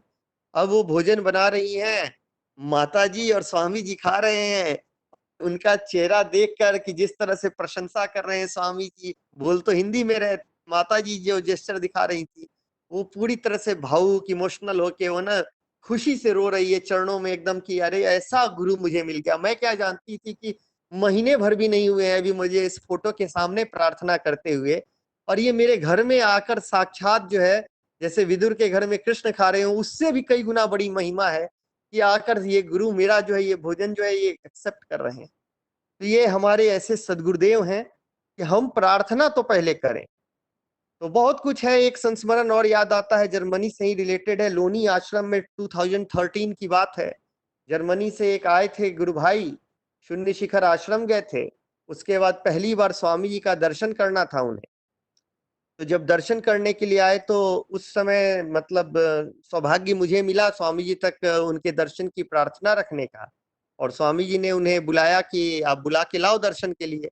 जब वो बुला कर लाते हैं स्वामी जी के पास तो अब वो हिंदी भाषा में नहीं बात कर सकते थे। तो स्वामी जी ने बोला कि आप यहीं पे रहें और जो ये बोल रहे हैं उसको हिंदी में बोलिए और जो मैं बोल रहा हूँ उसको इंग्लिश में बोलिए। तो टूटी फूटी जो भी मेरे से हो सका मैंने कोशिश किया। तो स्वामी जी बार बार पूछते हैं कि पूछिए ये साधना में बैठते हैं तो इनको क्या अनुभव होता है। मैं पूछा उनसे कि आप बैठते हो तो क्या मतलब आप एक्सपीरियंस करते हो, क्या साधना में अनुभव होता है। तो वो बोलते थे कि मुझे कोई अनुभव नहीं होता है। इवन कि वही बार पहले बोला कि मैं तो साधना करता हूँ कुछ होता नहीं। स्वामी जी बोले नहीं तो पूछिए अनुभव क्या होता है। मैं बोल रहा हूँ तो कहता है कि no I don't have any experience, I just spend 10 minutes without having any experience, I beg for the experience. ऐसे ही करके वो बार बार बोला। तो स्वामी जी बोले नहीं इनसे पूछिए कि क्या अनुभव होता है। तो दूसरा बोला तो फिर वही उसने बोला। तो स्वामी जी बोले नहीं पूछिए कि साधना में कोई अनुभव होता है, इनके आंख में कोई आंसू आता है। तो मैं सोच दिया अब यहाँ देखिए गुरु का आदेश एकदम मानना होता है एज इट इज। अब मैं मेरी बुद्धि यहाँ पे फिर जो है ये हो गई। मैं बोल रहा हूँ स्वामी जी बोल रहे हैं पूछिए क्या अनुभव होता है, आंख में आंसू आता है। तो मैं ये नहीं पूछ पाया कि आंसू आता है। मैं सोचा कि तो बोलता है कोई अनुभव तो होता नहीं है तो मैं क्या इनसे पूछूं। मैं पूछ दिया कि क्या आपको स्वामी जी पूछ रहे हैं कि कोई अनुभव होता है, आंखों में मतलब पानी आता है। जैसे नोज टिप पे देखने से एक नहीं आंखों पे प्रेशर टाइप से करके कुछ आई ड्रॉप आ जाता है, आंखें भीग जाती हैं। मैंने उस लहजे से पूछा तो बोला नहीं ऐसा नहीं होता है। फिर स्वामी जी बोले तो पूछिए कि कोई अनुभव होता है। अब तो ये जो स्वामी जी ने बोला तो मेरे मन में अब आ गया उसके बजाय मेरी ही परीक्षा हो रही थी। अब मुझे लगा कि स्वामी जी ये क्या है, चौथी बार बोलने से क्या इसका अनुभव शुरू हो जाएंगे। मतलब जब अनुभव नहीं बोल रहा है वो सोच रहा होगा कि मैं ट्रांसलेट ही ठीक नहीं कर रहा हूँ। ये मेरे अंदर भावना आई। अब सदगुरुदेव को जैसे मैंने मन में सोचा तो स्वामी जी तो अपना वो तो सांप अगर बिल के अंदर में है तो पानी देकर बाहर निकालते हैं, नहीं तो बाहर मेढक डाल देते हैं कि निकल। उसके बाद सांप की मुंडी को मतलब कुचलते हैं। ये मन रूपी सांप है जो बार बार अपना कुछ कुछ करता है। तो उसको खुराक नहीं मिलता है तो अंदर गया हुआ है, खुराक देकर उसको बाहर निकालते हैं कि अभी भी तेरे मन का अभिमान जो है कई रूपों में जीवित है। वो निकल के अभी काउंटर कर रहा है गुरु से। कहते तो है कि गुरु स्वभाव मम वृत्ति हो, आज्ञा भंग न हो, उत्तर कभी न भूल से अश्रु बुद्धि जन हो। कि कभी भी भूल से भी गुरु के वचन का उत्तर नहीं देंगे और ये उत्तर दे रहा है। तो जब स्वामी जी को मैंने बोला कि स्वामी जी फिर बोले कि अनुभव होता है कि नहीं, तो मन में ये सोचा। तो फिर स्वामी जी बोले कि इनसे पूछिए कि साधना करते हैं तो उस समय इनको क्या होता है, आंसू आते हैं। तो फिर मैंने पूछा कि आप साधना करते हो तो क्या होता है, आपकी आंखों में पानी आते हैं। तो वो बोल रहा है नहीं पानी नहीं आते हैं, ये आते हैं। मैंने बोला जी स्वामी जी कोई अनुभव नहीं होता है। तो स्वामी जी बोले कि तो पूछिए कि क्या होता है, कुछ तो होता होगा। तो जब मैंने उनसे पूछा तो वो कहते हैं कि ऐसे तो कुछ नहीं होता है पर कभी कभी मेरे पूरे शरीर के रोंगटे खड़े हो जाते हैं and I started crying and weeping and weeping and weeping. अचानक वो वहीं पे ये कह के उनकी आंखों से आंसू आने लग गए। मुझे एकदम उस समय एक पल के लिए मैंने स्वामी जी को देखा और मेरी नजरें झुक गई गुरु के चरणों में। मैं अंदर से क्षमा मांगने लगा, हे गुरुदेव ये बड़ी गलती हो गई। तो स्वामी जी बोले कि तो बोलिए कि ये तो बहुत छोटा अनुभव है, इनको अनुभव और होने चाहिए, इनको इनके अनुभव कम है। तो क्या ये स्वरवेद पढ़ते हैं? तो वो बोलते हैं कि जी मैं पढ़ता हूँ स्वरवेद सोने के पहले, लेकिन साधना जब करता हूँ तो नहीं। तो स्वामी जी ने बोला कि क्या सामने स्वामी जी का फोटो रहता है? तो बोला हाँ फोटो रहता है। लाइट पीछे रहता है? तो रहता है। तो स्वामी जी ने बोला कि बोलिए कि स्वरवेद को पहले पढ़ेंगे और फिर साधना करेंगे। तो उन्होंने बोला ठीक है। फिर वो पूछे क्या रात में सोने समय पढ़ना छोड़ दूं? तो बोले नहीं स्वामी जी नहीं, वो अलग से पढ़ सकते हैं। इतना कहने के बाद स्वामी जी ने 2 सेव लिए प्रसाद में, 2 सेव उनको दिया। नॉर्मली क्या है, कई बार कुछ बड़ा पैकेट भी देते हैं, कोई और दूर से आए ऐसा एक व्यवहारिकता में, लेकिन स्वामी ने सिर्फ 2 एप्पल दिया और हाथ से उनके हाथ में पकड़ा दिया। कभी कभी सेवक उठा के भी दे देता है, लेकिन वो एकदम एग्जैक्टली स्वामी जी ने खुद लिया और अपने हाथ से उनको हाथ में दिया। जब ये करके दर्शन करके निकल रहे थे तो मैंने धीरे से उनके कान में ये बोल दिया कि please don't share these apples with anyone, किसी के साथ मत शेयर करना, it's very exclusively for you. इतना कहने के बाद वो मेरे को बहुत आश्चर्य मतलब वाली दृष्टि से देखे। वो जो उनकी नजर थी वो कुछ अलग सी ही थी, और उस नजर को देख के मैं एकदम ये हो गया कि क्यों मुझे ऐसे देख रहे हैं, लेकिन कुछ बोला नहीं उन्होंने, वो चले गए। अब वापस जर्मनी जाने के बाद 1 हफ्ते के बाद उन्होंने मुझे कॉल किया, और कॉल करने के बाद वो कहते हैं कि बड़ा अजीब अजीब सी घटना घटी है। मैंने बोला क्या? कहते हैं कि आपने मुझे कह दिया कि वो 2 एप्पल जो स्वामी जी ने दिए, तो मैंने सोचा था कि एक मैं दूंगा अपनी मदर को और एक मैं दूंगा अपनी सिस्टर को, क्योंकि मैं तो खा ही नहीं सकता था, मुझे तो एप्पल एलर्जी है, पूरे बॉडी में रैशेज निकलते हैं, मैं बीमार हो जाता हूँ, 2 दिन 3 दिन मुझे बेड रेस्ट लेना पड़ता है। लेकिन आपने ऐसा बोल दिया कि गुरु ने सिर्फ दिया है, तो मैंने 2 दिन की छुट्टी ले ली अपने ऑफिस से, और मैं सोचा कि अब तो गुरु ने दिया है, पहला दर्शन है, तो खा लूं और 2 दिन तक बीमार पड़ा रहूंगा बेड पे। तो इस भावना से मैंने वो एप्पल लिया, और जैसे ही मैंने खाया तो मैं खाता गया, एक दूसरा खाया, पूरा दिन बीत गया, 2 दिन बीत गया, कुछ हुआ ही नहीं, और उसके बाद से मैंने कितने एप्पल खा लिए। और आज इस घटना को 6 वर्ष 7 वर्ष हो गए। उसी 2 सेव के बाद से उनकी एप्पल एलर्जी जो है ठीक हो गई। तो ये एक संस्मरण, चूंकि विदेश से जुड़ा था तो मुझे ये स्मरण आया। विदेश से ही एक याद है कि पहली बार जब मैं स्वामी जी के साथ टहलने का मौका मिला, दिल्ली में एक जापानीज पार्क है रोहिणी में, तो बड़ा कौतूहल में मैं था, एकदम एक्साइटेड किया, स्वामी जी के साथ चलना है, जाना है। और कमंडल मिला, छड़ी मिली, स्वामी जी का पीछे पीछे चल रहा था, और हर स्वामी जी के मोमेंट को मैं ना ऑब्जर्व कर रहा था, कैसे स्वामी जी मतलब कदम रख रहे हैं, कहाँ मुड़ते हैं, कैसे ये करते हैं। बाकी लोग तो बहुत ही बैलेंस्ड और एकदम सही तरीके से सारा मर्यादा का फॉलो कर रहे थे, और मेरे अंदर थोड़ी चंचलता थी और कौतूहल भी था। लेकिन मतलब उसी बीच में मैं कोशिश कर रहा था कि सारी गरिमा को करूं, पर एक एक्साइटमेंट अलग था कि गुरुदेव के साथ जा रहा हूँ, ईश्वर के साथ चलने का मौका मिल रहा है। तो चलते चलते एक जगह मैंने देखा कि स्वामी जी गोल गोल गोल गोल वहीं पे रुक के थोड़ा सा मतलब रुक गए, वहीं घूमने जैसा करने लगे, जैसे चक्कर ले रहे हैं 2-4 कदम के अंदर ही। और सारे शिष्य 10 कदम दूर रुक गए स्वामी जी के। अब उनको पता था कि जैसे स्वामी जी चल रहे हैं तो कितना डिस्टेंस मेंटेन करना है, फोन आ रहा है तो दूर रह जाना है, उसी समय नहीं है। ये सब सारे जो है एक डेकोरम को वो लोग मेंटेन कर रहे थे।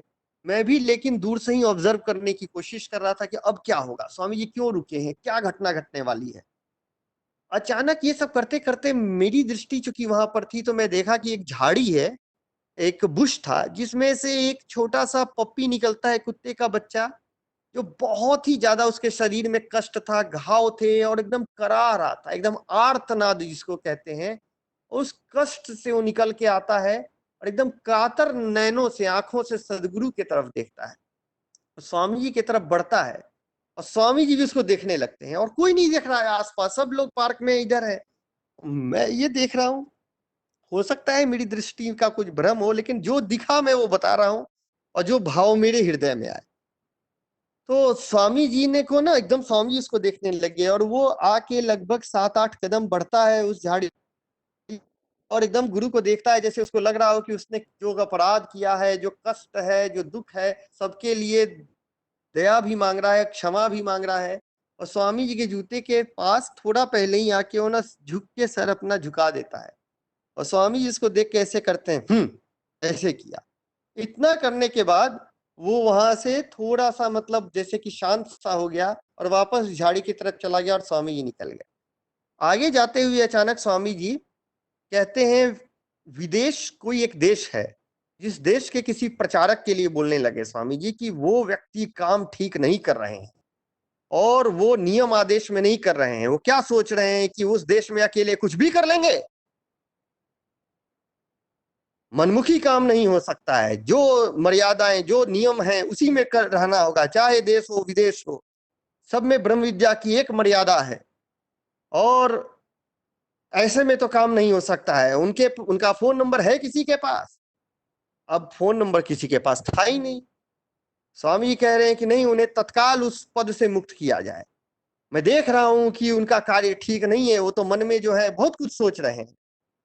तो ऐसे करके स्वामी, उनका आचरण जो है नियम विरुद्ध है। फोन नंबर नहीं है, पता लगाइए, उनका फोन नंबर होना चाहिए, उनसे अभी मुझे तुरंत बात करनी है। और स्वामी जी का सडनली रूप ऐसा हो गया, अभी एक छोटे से जीव पे कितनी करुणा छलका रहे थे, अचानक चलते हुए कहाँ, मतलब किस देश में क्या हो रहा है, वो भी मेरे लिए बड़ा कौतूहल का एक, मतलब मैं एकदम देख रहा हूं अब क्या होगा। और बड़े आश्चर्य की बात, स्वामी जी बोलते हैं फोन नंबर कहीं है, अचानक सेकंड्स नहीं बीते होंगे, 10 से 12 सेकंड के अंदर उसी व्यक्ति का फोन आ जाता है स्वामी जी के मोबाइल पे, और स्वामी जी के फोन पे आता है, और वो व्यक्ति जो है स्वामी जी बात करते हैं, और स्वामी जी बोलते हैं कि ऐसा है कि अभी आप जो है अगले इतने महीने तक मतलब कोई प्रचार वगैरह नहीं करेंगे, उपदेष्टा की आपकी सेवा भी अभी कुछ दिन के लिए हो जाती है, और समय से आप आश्रम में संपर्क करेंगे, जो भी आगे का निर्देश होगा दिया जाएगा। तो हमारा जो सदगुरु है वो एक साथ कहें कि चींटी के पग घुंघरू बाजे सो भी साहेब सुनता है, और वो 3 लोक 9 खंड में वो जहां जो हो रहा है वो देखते रहते हैं और सब पे नियंत्रण रखते हैं। इसलिए कोई कहीं भी हो, चाहे वो अमेरिका में कोई प्रार्थना कर रहा है और वो लिट्टी भेज रहा है तो गुरु ग्रहण कर रहे हैं, या जर्मनी में कोई कर रहा है तो वहां जा रहे हैं, किसी देश में, इस तरह के अपने जो गुरुदेव हैं। और उसी समय की बात है, उसी ट्रिप की, जब हम लोग लौट के आए हैं जैपनीज पार्क से, तो एक दिन के बाद क्या होता है कि मैं आश्रम के लिए कुछ सामान जो है लेने के लिए जाता हूँ मार्केट में, और जैसे ही गया तो रोहिणी सेक्टर 11 में ही एक शंकर चौक है, वहां पर रोड पे ही मार्केट और जो वहां की कोठियां हैं उसी के बीच में बिल्कुल चौक के पास एक पेड़ है, और पेड़ के पास एक रोड पे आईना लगा के एक साधारण चेयर रख के खुले में ही एक व्यक्ति जो है वो बार्बर का काम करते हैं, उनका मतलब ओपन सलून कह ले, जो सबसे जो चीपेस्ट या पुअरेस्ट कहा जाता है इंडिया में। तो वो जो है वहां पे वो उस पे अपना उनका रोजी रोटी का वही जरिया था, ये हजामत बनाते थे और करते थे। तो वहां पे मैं जा रहा था, अचानक मुझे वो दिखा, तो उसकी चेयर पे बैठे हुए मुझे स्वामी जी दिखते हैं। मैं को लगा कि यार मुझे तो भ्रम ये हो गया है, जब देखो तब मैं स्वामी जी में ही या मुझे दिखते रहते हैं। अब ये क्या, ये रोड पे यहाँ पे ऐसे कुर्सी पे यहाँ पे स्वामी जी दिखने लगे, और मैं देख रहा हूँ कि मुझे तो दिख ही रहे हैं और स्वामी जी भी मुझे देख के मुस्कुरा रहे हैं। तो मेरे को थोड़ा सा अजीब सा लग रहा था, लेकिन गुरु को देख रहा था तो अच्छा भी लग रहा था। अब तक गुरु को देखते देखते पीछे देखते हैं कि ये जो आश्रम में ड्राइविंग कर रहे हैं वो भी हैं। मैं बोला कि अब इतना तो अध्यात्म में हेलुसिनेशन नहीं हुआ कि स्वामी जी के साथ साथ मुझे ड्राइवर भी अब दिखने लग गए, तो वो भी मुस्कुरा रहे हैं। तो मैं थोड़ा सा सचेत हुआ। तब तक स्वामी जी कहते हैं कि का हो भारत रत्न, कहाँ जा रहे हैं? तब मैं लगा कर ये तो सच में स्वामी जी। बोला जी जी स्वामी जी, जी वो आश्रम का कुछ सामान खरीदना था मार्केट में, यही लेने जा रहे हैं। अच्छा ठीक है जाइए। अब इसमें एक बहुत बड़ी बात है जिसके कारण ये मैंने शेयर किया। वो जो जो जो वहां पे जो बार्बर है, जो नाई है, वो हमारे गुरु भाई हैं। और ये बात मुझे पहले बता दी गई थी कि यहाँ पे एक नाई रहते हैं जो कि गुरु भाई हैं, वो भी दीक्षा लिए हुए हैं, और मैंने उनको देख लिया था। और ये भी देखा था कि वो एक चेयर है और चेयर के सामने एक आईना है, आईना के पास एक छोटा सा स्वामी जी का फोटो भी उन्होंने लगाया। और मेरी ना कभी हिम्मत नहीं हुई अंदर से ये सोचकर कि जाके वहां बैठकर मैं कभी शेविंग कराऊं, कटिंग कराऊं या ये करूं, क्योंकि ये जितने बड़ी बड़ी कोठियां हैं, ये मार्केट है, इसमें हम लोग आते जाते हैं, लोग सोचेगा क्या, मतलब कि कहाँ बैठ के दाढ़ी बनवा रहा है, कहाँ ये कर रहा है, सब सैलून छोड़ के। मतलब मेरे अंदर में उस समय वो कॉन्फिडेंस ही नहीं था, और एक एम्बैरेसमेंट की कैसा लगेगा, इसी के बीच में कहीं प्रचार करने में जाऊंगा लोगों के बीच में, तो वो लोग कैसे बोलेंगे कि अरे ये तो वही है जो वहां जाके बैठ के करता है, ऐसा करके इस शर्म टाइप का मेरे को फील पता नहीं है। ये मेरे मेरे सारे मेरे अवगुण हैं, लेकिन मैं ये सोच रहा था कि मतलब कभी मैं जा, और गुरु भाई जैसा पवित्र रिश्ता होने के बावजूद मैं कभी जाके उनसे बात नहीं कर पाया। और ये ब्रह्मांड के मालिक सदगुरु जिनके चरण में जो है एक से एक बड़े बड़े बिजनेस टाइकून लोग, कैपिटलिस्ट चरण पढ़ते हैं, जहाँ पे सैलून का मालिक घर में आके ये कर जाए, सदगुरु चाह दे, तो वो जो है वहां बैठे हैं अपने शिष्य के लिए, और सदगुरु जिनको विश्व प्रचा उनको कोई यही नहीं है। बहुत मुझे दुख हुआ अपने आचरण पे। फिर मैं उस गुरु भाई से नियमित मिलना शुरू किया, हर प्रोग्राम का कार्ड देना शुरू किया। दिल्ली के बड़े से बड़े प्रोग्राम का कार्ड होता था तो मैं उनको जाके देता था, चाहे वो वीआईपी हो कोई हो, तो क्योंकि वहां पे उनको मैं देने लगा और बहुत आदर से वो लेते थे। तो ये एक संस्मरण मुझे स्मरण में आया। एक और संस्मरण है कि स्वामी जी यहाँ पर झूसी आश्रम में थे। सॉरी, एक मिनट, थोड़ा भावुक हो गया।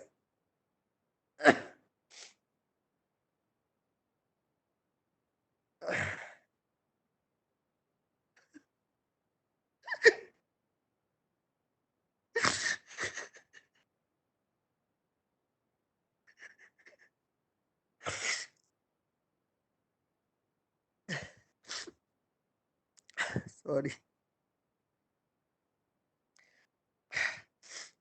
जी।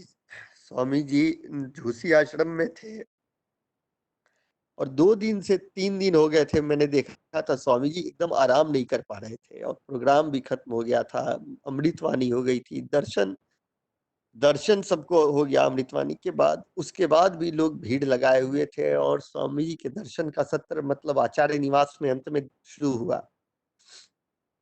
तो उस क्रम में सब लोग जा रहे थे, दर्शन कर रहे थे, और दिल्ली से कुछ नए लोग गए थे। 2012 की बात है, 2012 की। उस समय जो जुड़े थे, मतलब 7-8 बहुत अच्छे कुछ नए लोग जुड़े थे, जिन लोगों ने सर्ववेद महामंदिर का कुछ संकल्प लिया था, कुछ सेवा देना भी चाहते थे, तो स्वामी जी ने मुझे कह दिया था कि संकल्प वाले लोगों को ही आप पहले लेके आए, उनका दर्शन मतलब कराएं, क्योंकि नए भी थे और बेचारे उन लोग को मतलब भाव था कि हम कुछ सदगुरु के चरण में रखें, और भीड़ लग गई थी। तो मैं लेकर गया और सबसे पहले स्वामी जी ने सबको दर्शन दे दिया। और मैं देख रहा हूँ कि 3 दिन हो गए हैं, स्वामी जी को एकदम आराम नहीं मिला है, और जल्दी जल्दी करके मैं निकलना चाह रहा था। तो स्वामी जी कहते हैं कि देखिए समय का तो बड़ा ये है, और लोगों को जितना जल्दी हो। फिर बोलते हैं कि दिल्ली का कोई है क्या, रह गया क्या पीछे? तो मैंने बोला कि नहीं नहीं स्वामी जी, दिल्ली का तो अब कोई नहीं रह गया। तो स्वामी बोले देख लीजिए कोई हो तो। मेरे अंदर एक दो भावना थी। पहली भावना ये कि स्वामी जी को तो इतना मतलब कष्ट हो रहा है, आराम नहीं कर रहे हैं, और जो संकल्प वाले लोग हैं ये तो दर्शन कर ही लिए, और पीछे लाइन में तो जितने को मैंने देखा इसमें कोई दिल्ली का नहीं दिख रहा है। अब फिर एक सूक्ष्म अभिमान की, मैं तो जान ही रहा हूँ ना, मैं तो दिल्ली का प्रचारक हूँ, तो मैं तो सबको जानता ही हूँ, कहाँ कोई दिल्ली का इसमें। और दूसरा कि भाई गुरु का ही है। ये भाव जब भी आएगा ना, तो वहां पे अगर गुरु को प्रेम है तब तो तुरंत चोट करते हैं और बड़ी दया भी करते हैं। स्वामी जी ने बोला कि अच्छा, एक बार दूसरे मतलब बोला कि देखिए इसमें कोई दिल्ली का है कि नहीं। तो तब ऐसे बोले तो मैंने पूछा अच्छा इसमें कोई दिल्ली के है क्या, दिल्ली के कोई, ऐसे करके। तो एक बूढ़ी महिला निकल के आती है। बूढ़ी महिला मतलब जिनको कभी हमने देखा ही नहीं था दिल्ली में। तो वो आती है तो बिल्कुल मैं तो उस समय एकदम चकित हो गया, फिर शर्म आई, फिर बहुत बुरा लगा कि अरे बाप रे, अभी स्वामी जी बोल रहे थे, मैं बोल रहा था कोई नहीं है। वो आई तो स्वामी जी बोले बुलाइए बुलाइए इनको। बुलाए स्वामी जी बड़े प्यार से। अभी तक तो स्वामी जी को था कि जितना जल्दी दर्शन हो। वो आई तो स्वामी जी एकदम, हाँ तो कहाँ से आई हैं? तो जी स्वामी जी दिल्ली से। अच्छा दिल्ली से, एक तो कहा क्या है, कब जुड़े, ये हुआ, कैसे आए, सब कुछ पूछा। तो पता चला कि वो पहली बार आई हैं, हाल ही में उपदेश हुआ है, कोई साथ नहीं था, कैसे कैसे कष्ट करते हुए बस ट्रेन से पहुंच गई। रेलवे स्टेशन से भी आने में बड़ी दिक्कत हुई है उनको, लेकिन गुरु के भरोसे बोली कि स्वामी जी मेरे लिए सबसे बड़ा चमत्कार है कि मैं आ गई अकेले आप तक। तब स्वामी जी बोले कि नहीं नहीं, तो ये है, आप तो बहुत, आपकी श्रद्धा महान है। फिर मुझे बोला कि देखिए इनका जो है संपर्क करिए, इनको जाने में कोई समस्या नहीं होनी चाहिए। तो ये भी दिखा कि देखिए ये है कि कोई आ रहा है संकल्प करना, ये करना, पर गुरु की दृष्टि कहाँ पे है। और वहां पे एक शिष्य आई है, स्वामी जी उसको निकलवा लिए अपने विशेष आध्यात्मिक दृष्टि से, और उनको फिर हम लोग से जोड़ के बोले कि इनको आराम से जाए। तो एक एक शिष्य और उसकी भावना, स्थिति, सबका योगक्षेम सदगुरु करते हैं। एक और संस्मरण मुझे स्मरण में आ रहा है।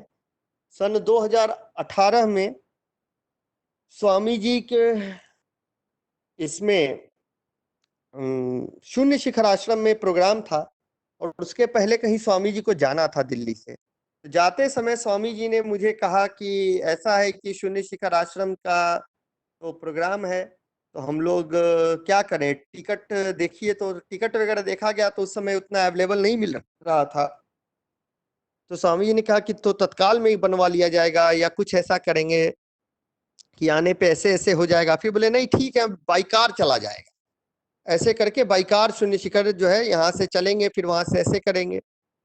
ये सब बातें हो गई। फिर स्वामी जी दिल्ली से चले गए, वापिस आए। जब शून्य शिखर जाने का दिन था, उसी दिन सुबह आगमन हुआ।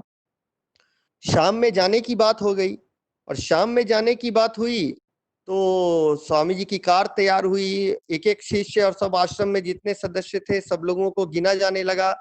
सब लोग चले गए स्वामी जी के साथ बैठ के, और स्वामी जी ने जाने के पहले मुझे ही बोला था कि आपको साथ चलना है शून्य शिखर, और गाड़ी में ये सब बातें। लेकिन इस बार आने पे लग रहा है जैसे कि स्वामी जी पहचान ही नहीं रहे, कुछ बोल ही नहीं रहे, देख ही नहीं रहे, मतलब देख भी रहे तो मुझे बोल ही नहीं रहे जाने के लिए।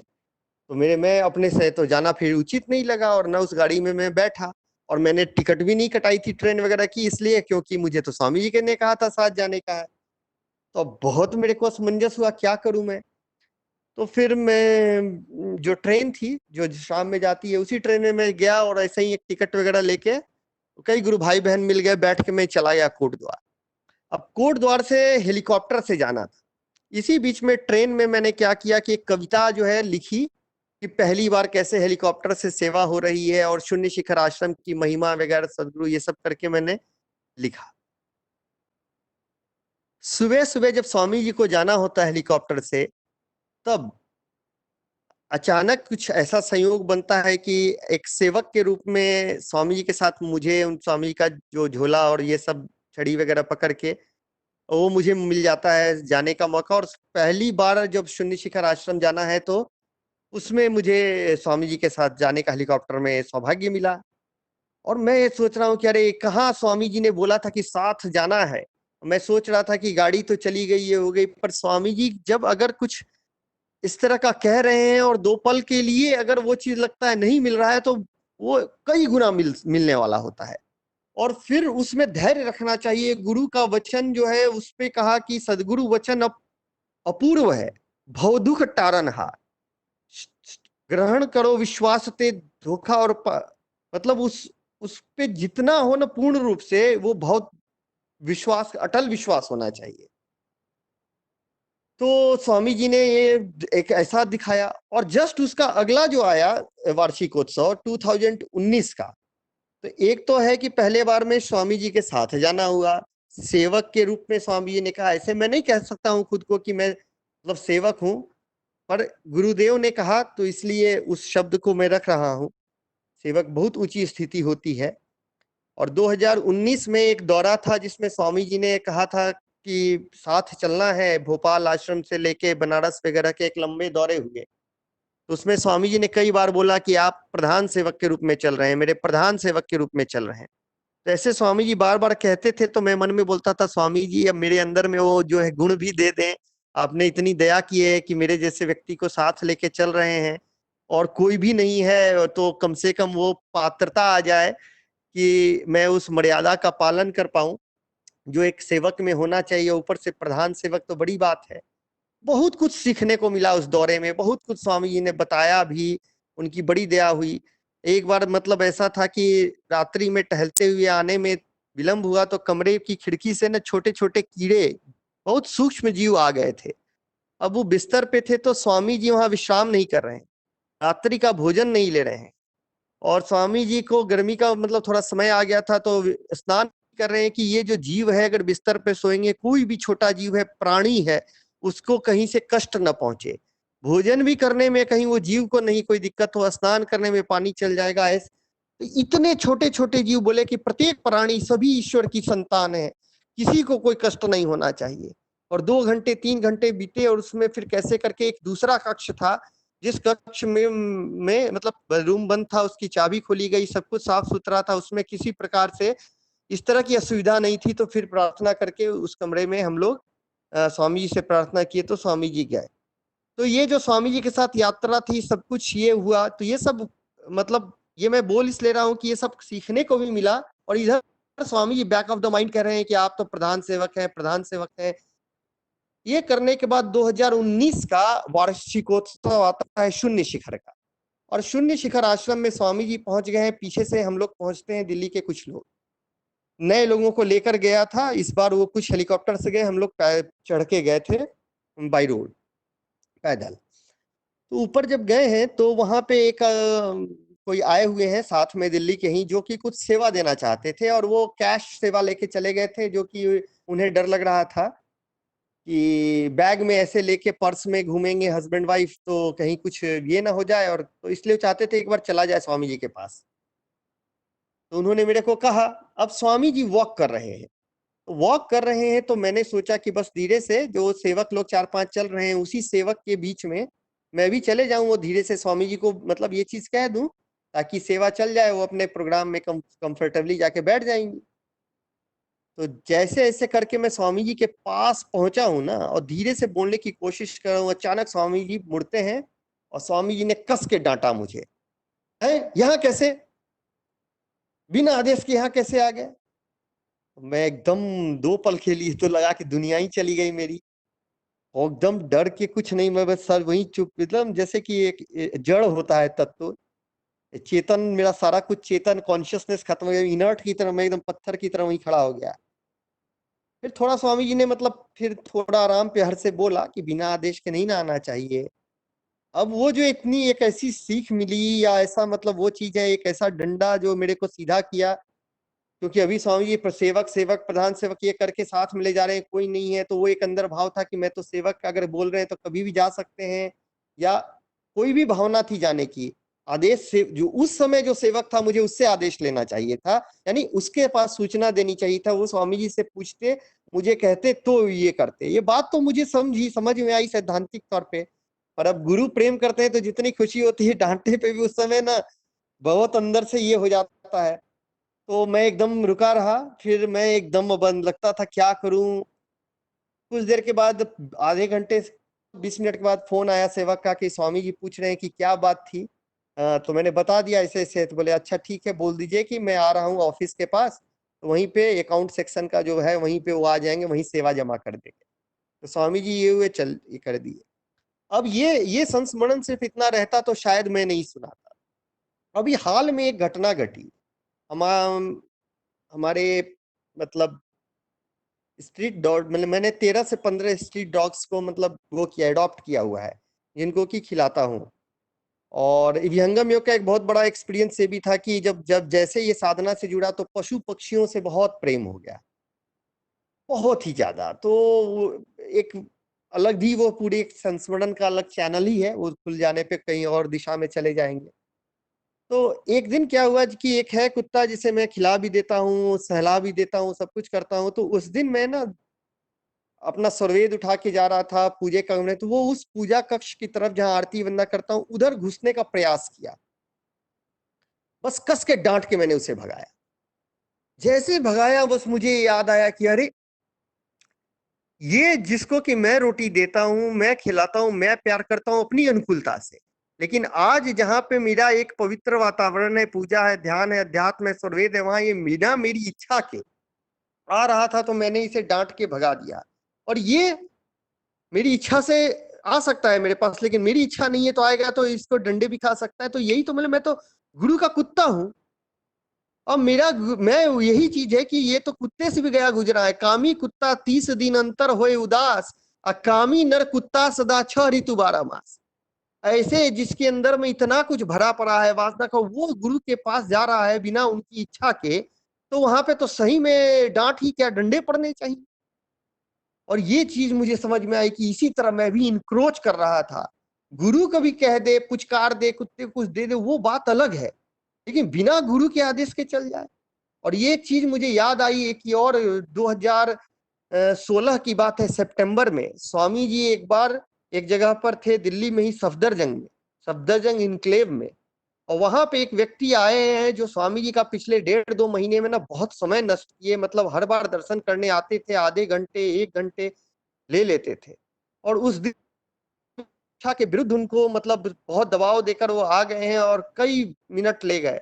जब वो गए हैं तो स्वामी जी ने मुझे बोला है कि ये सदगुरु का हर क्षण अमूल्य होता है, और ये जानते नहीं है अगर इस तरह से सदगुरु मतलब कि समय को नष्ट करेंगे तो ये इनके लिए ठीक नहीं, हितकर नहीं है। क्योंकि अगर आप सदगुरु जो विश्व जिनका हर पल पूरे विश्व की कल्याण के लिए निहित होता है, वो गुरु जो हर पल सभी शिष्यों के लिए निरंतर विधान बना रहे हैं, सबका योगक्षेम कर रहे हैं, उसको आप आके यूं यूं जो है व्यर्थ उसमें नष्ट कर रहे हैं बातचीत करके। स्वामी जी बोले कि कोई सेवक हो, कोई बहुत बड़ा जिसका त्याग है, प्रेम है, आदेश में है तो बात अलग है, लेकिन ऐसे आ जाता है। स्वामी जी एकदम क्रोध में कहते हैं इसको अभी मैं कुछ दिन के लिए अलग करूंगा। और जैसे स्वामी जी ने बोला तो वो उनका वृत्ति पलट गया, उनके अंदर में सारी चीजें, पूरी जीवन ही एकदम अलग हो गया। ये सहसा रियलाइज हुआ कि अभी अगर हम लोग का मोबाइल हमारे हाथ में है और एक पल के लिए छोड़ेंगे ना, तो एक धरती की शक्ति है गुरुत्वाकर्षण जिसे कहते हैं, वो खींच रही है नीचे। ऐसे ही माया नीचे खींचती रहती है, अगर गुरु न पकड़े तो तुरंत कोई गिर जाएगा, चाहे कोई कितना भी सोच ले कि मैं इतना योग्य हूँ। किसी में सामर्थ्य नहीं है, सबको सदगुरु ने पकड़ रखा है।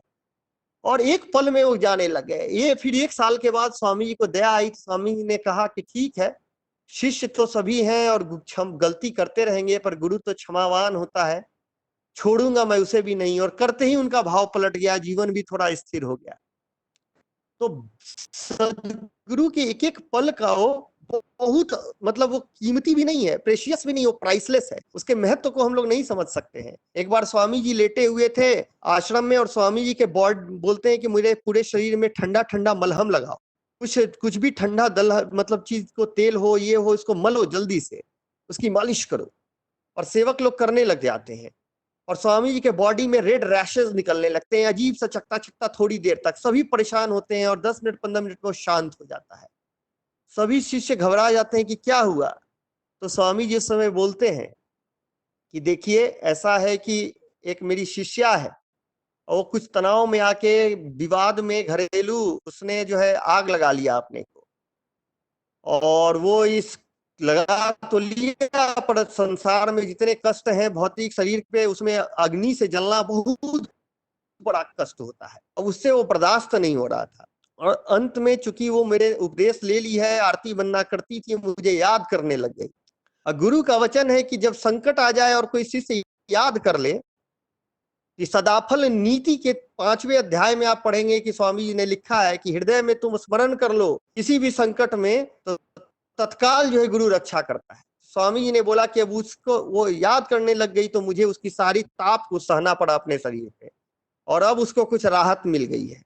ऐसे तो कितने संस्मरण है, बोलने लगा जाए तो स्वामी जी का हर पल कैसे योगक्षेम करते हैं। तो मूल रूप से ये है कि समय तो शायद हो गया है।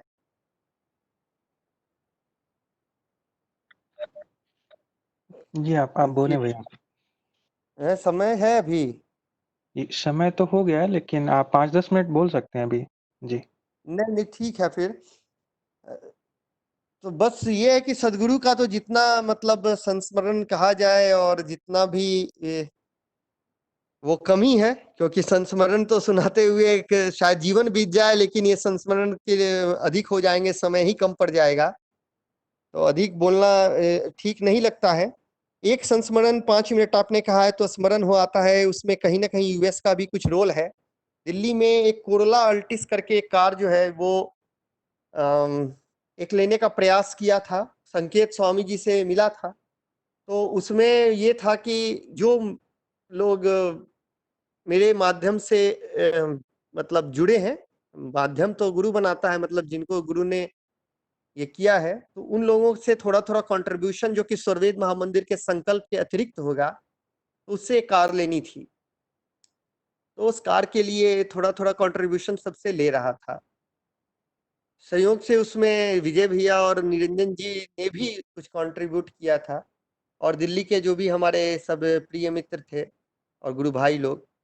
तो उसमें एक गुरु भाई हैं जो कि उनका नाम मतलब भूपेंद्र है, बड़े प्रिय हैं। तो ऐसी ही चर्चा हुई, बात बताया कि ऐसे ऐसे लेना है, और देखिए 16-17 लाख जो है इसका टोटल लगता है। और स्वामी जी दिल्ली में आते हैं तो कोई कार ही नहीं होती है रिसीव करने के लिए, करने के लिए किसी किसी गुरु भाई का होता है, अच्छा नहीं लगता है। और नैनो कार में स्वामी जी को बिठा के ले गया था, ये बड़ा कष्ट हो रहा था मुझे कि सदगुरुदेव का ही सब कुछ है। तो सबने अपना अपना जो भी कंट्रीब्यूशन था थोड़ा थोड़ा बताया। वो गुरु भाई ने 51,000 देने का मतलब सोचा, लेकिन उनको वो बन नहीं पा रहा था। तो जिस दिन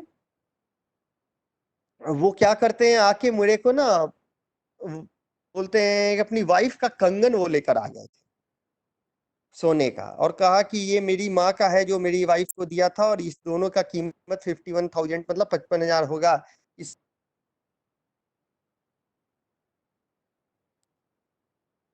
बड़ी एक अजीब सी बात ये कही गई कि क्या बोल रहे हैं आप, कि अब इनका कंगन बेच के मतलब सेवा दें।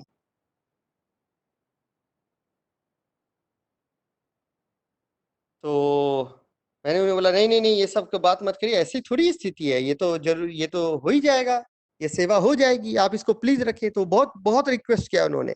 मैंने बोला नहीं, बिल्कुल नहीं, आपने दिया, आपका भाव गुरु ने रख लिया, और ये 51,000 कोई बड़ी चीज नहीं है, ये जितना हमारा हुआ है उसमें ये हो जाएगा, कहीं ना कहीं अभी है समय हम लोग को लेने में। और उनका मैंने मना कर दिया, उनको बोला कि आप जो है इसको प्लीज रखें, और ये अच्छा नहीं लगेगा, और आपने और तो ऑलरेडी दे दिया क्योंकि आपका भाव था और वो पहुंच गया गुरु तक। ये हस्बैंड वाइफ ना मतलब जाकर रोने लग गए स्वामी जी के फोटो के सामने। नेक्स्ट डे आरती की, वंदना की कि गुरु हमसे क्यों ऐसी स्थिति है कि सेवा नहीं ले रहे हैं। इधर क्या होता है कि हम लोग शोरूम में जाते हैं देखने के लिए, तो मैंने सोचा कि उन्हें बुरा ना लगे कि उनका कंट्रीब्यूशन नहीं है, इसलिए उन्हें नहीं बुलाया है। इसलिए मैंने उनको भी फोन किया कि आप भी आ जाओ देखने के लिए, अभी लेंगे हम लोग 3-4 दिन के बाद, कौन सा सेलेक्ट करना है, कौन सा मॉडल वॉडल ये देख लिया जाए। तो उस समय गए तो इनोवा लेने थे, लेकिन उस समय दिल्ली में शायद वो मना हो गया था दिल्ली नंबर के साथ। तो फिर कोरला ऑल्टिस की बात हुई, उसमें गोपाल ऋषि जी हैं, उनका सजेशन था कि यही लिया जाए ऐसे ऐसे करके। तो उस दिन वो 51,000 लाके कैश देने लग गए कि ये लिया जाए, इसमें मेरा भी कंट्रीब्यूशन रहेगा। मैंने बोला अरे आपको मना किया था ना। तो बोलते हैं कि नहीं नहीं मना किया था मैंने। तो मैंने बोला आपने बेच दिया क्या उसे। मैं बड़ा थोड़ा सा गुस्से में बोला उन्हें। तो वो बोले नहीं भारत भाई, आप कैसे सोच रहे हैं, जब आपने मना कर दिया, ये तो स्वामी जी का है, स्वामी ने दिया है। मैंने बोला स्वामी जी ने दिया कैसे। कहा कि क्या बताएं, हम लोग तो दोनों पति पत्नी स्वामी जी से इतना रोए फोटो के सामने कि आप हमसे सेवा लगता है नाराज हैं जो नहीं ले रहे हैं। एक अजीब सा चमत्कार हुआ। आज से मैं 7-8 साल पहले कोलकाता में रहता था। तो कलकत्ता में एक लड़का था जिसने मेरे से पैसे जो है लिए थे उधार, और वो लड़का कई लोगों से उधार ले लिया था, और उसके बाद वो भाग गया था, और वो लड़का पागल हो गया था, यानी उसका मस्तिष्क जो है विक्षिप्त हो गया था, और उसका कुछ भी पता नहीं था। और अचानक क्या हुआ है कि कल वो लड़का का ब्रेन जो है कहते हैं कि ठीक हो गया, उसको याद आ गया कि मैंने किस किस से पैसे लिए, और उसने मेरे पता करना लिया, सबका पैसा दे रहा है। मेरे को पता करते करते मेरे दोस्त के पास गया, मेरा दोस्त जो है मुझे फोन किया, और उसने बोला कि ऐसे ऐसे वो बोल रहा है। तो मुझे तो विश्वास नहीं हुआ, तो बोला क्या तुम्हारा नंबर दे दूं। तो मैंने बोला दे दो, थोड़ी वो देगा पैसा, ये तो झूठी बात है। लेकिन उसने सही में कॉल किया, अकाउंट नंबर मांगा, मैंने अकाउंट नंबर दिया, तो आज सुबह सुबह उसने पैसे भेज दिए। ये तो मेरा मरा हुआ पैसा था, ये गुरु ने दिया है, तो इस तरह से ये हो गया। तो ये एक संस्मरण था जो बड़ा मुझे कि ये हुआ कि अगर शिष्य प्रार्थना करता है तो गुरु व्यवस्था सब कुछ कर देता है। और अंत जो समापन करने की तरफ बढ़ने में एक छोटा संस्मरण और बोलता हूँ, क्योंकि ये बड़ा मार्मिक है। 2013 में हम लोग गए थे दिल्ली कार्यक्रम के लिए भिक्षा मांगने, और एक गुरु बहन ने बुलाया था अपने यहाँ।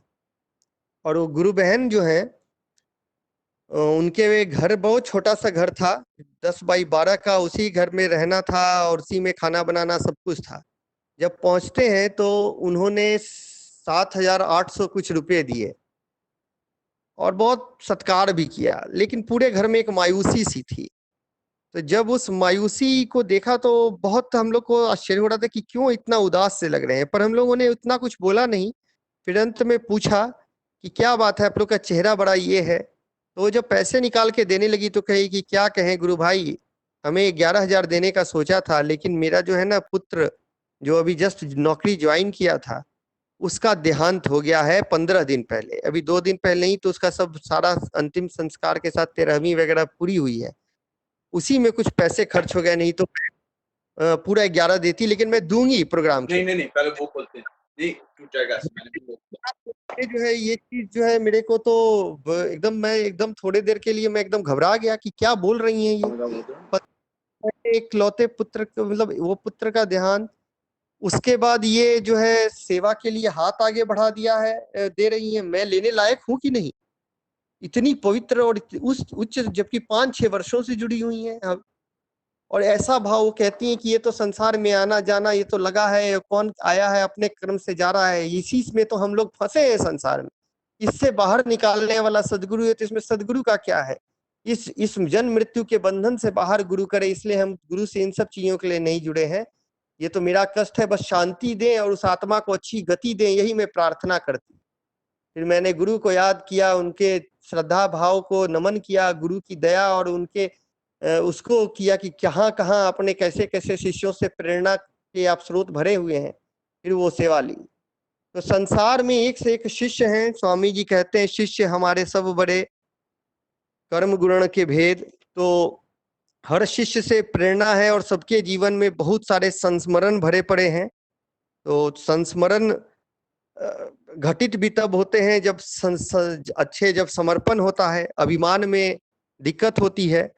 कल सदगुरु कबीर प्राकट्य दिवस था और मैं घर में जब आरती कर रहा था तो आरती करते हुए मुझे मतलब लगा कि ये भी देखिए बड़ी अजीब सी चीज है। लास्ट 1 मिनट में कंक्लूड कर रहा हूँ कि 17-18 वर्ष हो गए उपदेश लिए, 12-13 वर्षों से तो नियमित आरती कर रहा हूँ।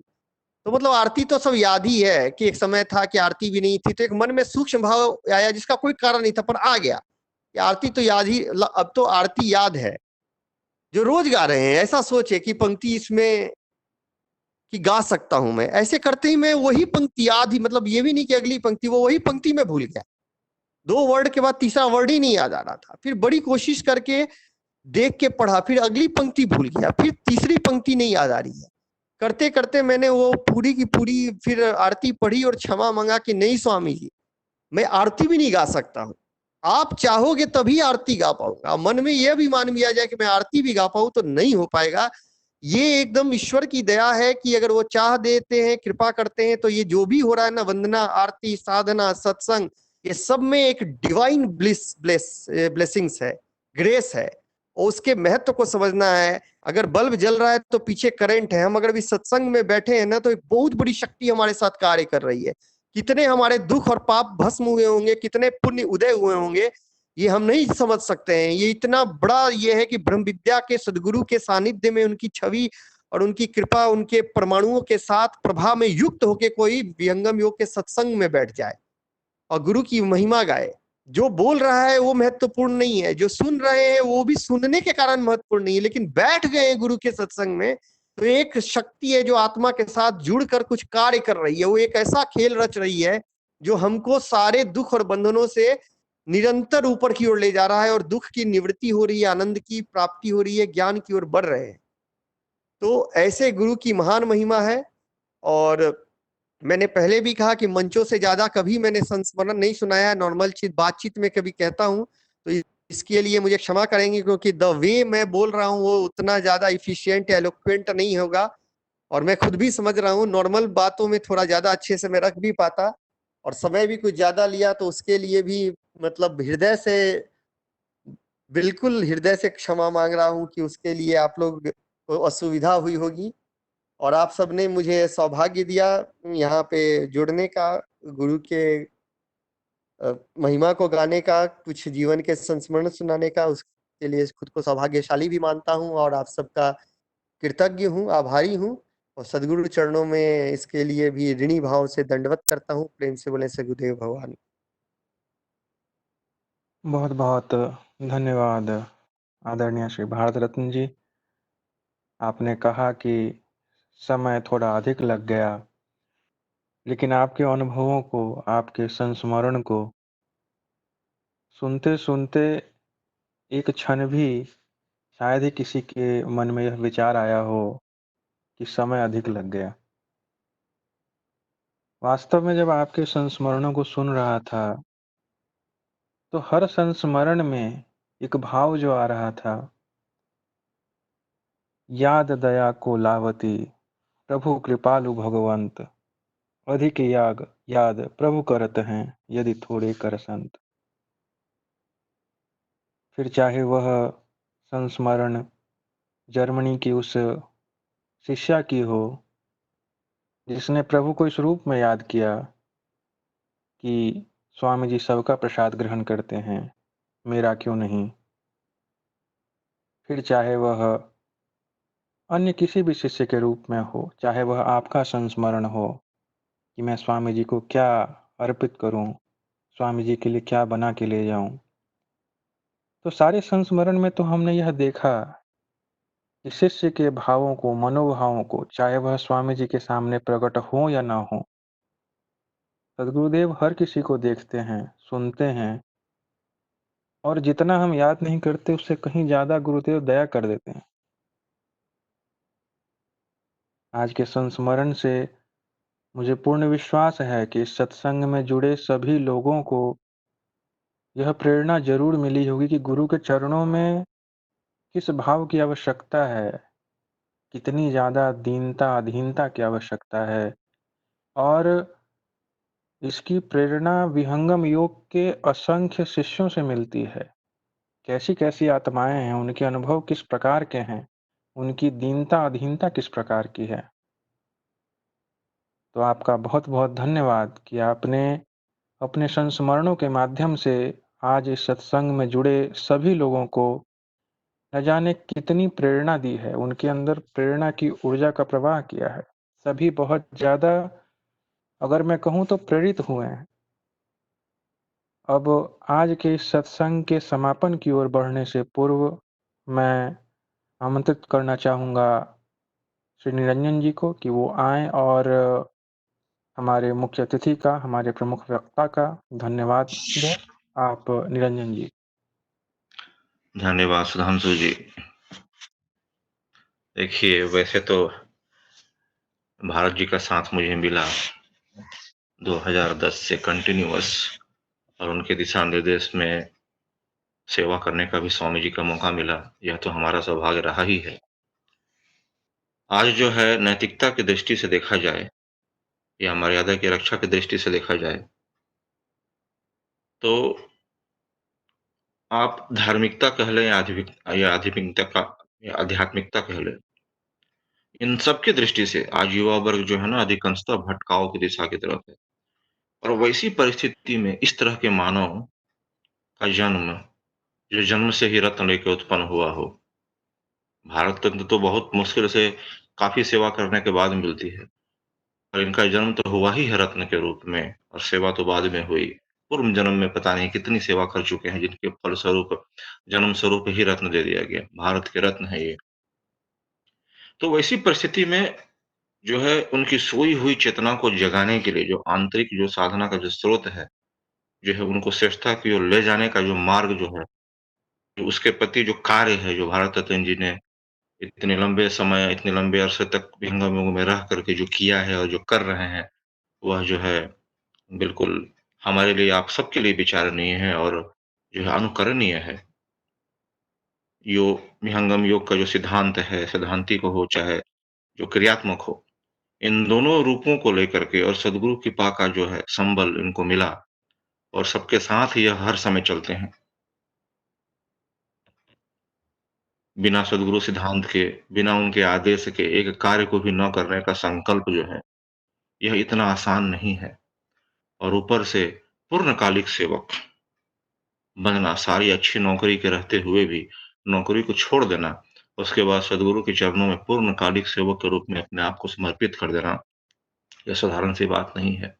और उन्हीं समर्पण का आज भाव है, आज जो है उसी का चित्र हम देख पाते हैं कि यह इतने समर्पित हैं और इतने लोगों को जो है प्रेरणा से भर दिए, ऊर्जा से भर दिए। आज हम सब भी ऊर्जावान हैं, उनके वाणियों का लाभ लेकर, उनके अद्भुत संस्मरणों को सुन करके। इससे हमें प्रेरणा भी मिलती है और हमें ऊर्जा भी मिलता है और हमें आगे बढ़ने का जो है मार्ग जो है दर्शन हर समय होता रहेगा। तो ऐसे सद्गुरु के सेवाजित शिष्य जो हम सबके साथ आज अपना समय को, कीमती समय को, अपने समय को दिए हम लोगों को, इसके लिए मैं बहुत-बहुत धन्यवाद ज्ञापन करना चाहता हूँ। और भविष्य में कभी समय मिले, आपका समय मिल पाए हम लोगों को, तो बड़ी कृपा होगी। ऐसी प्रार्थना के साथ मैं बहुत-बहुत धन्यवाद देता हूँ भारत रत्न जी को।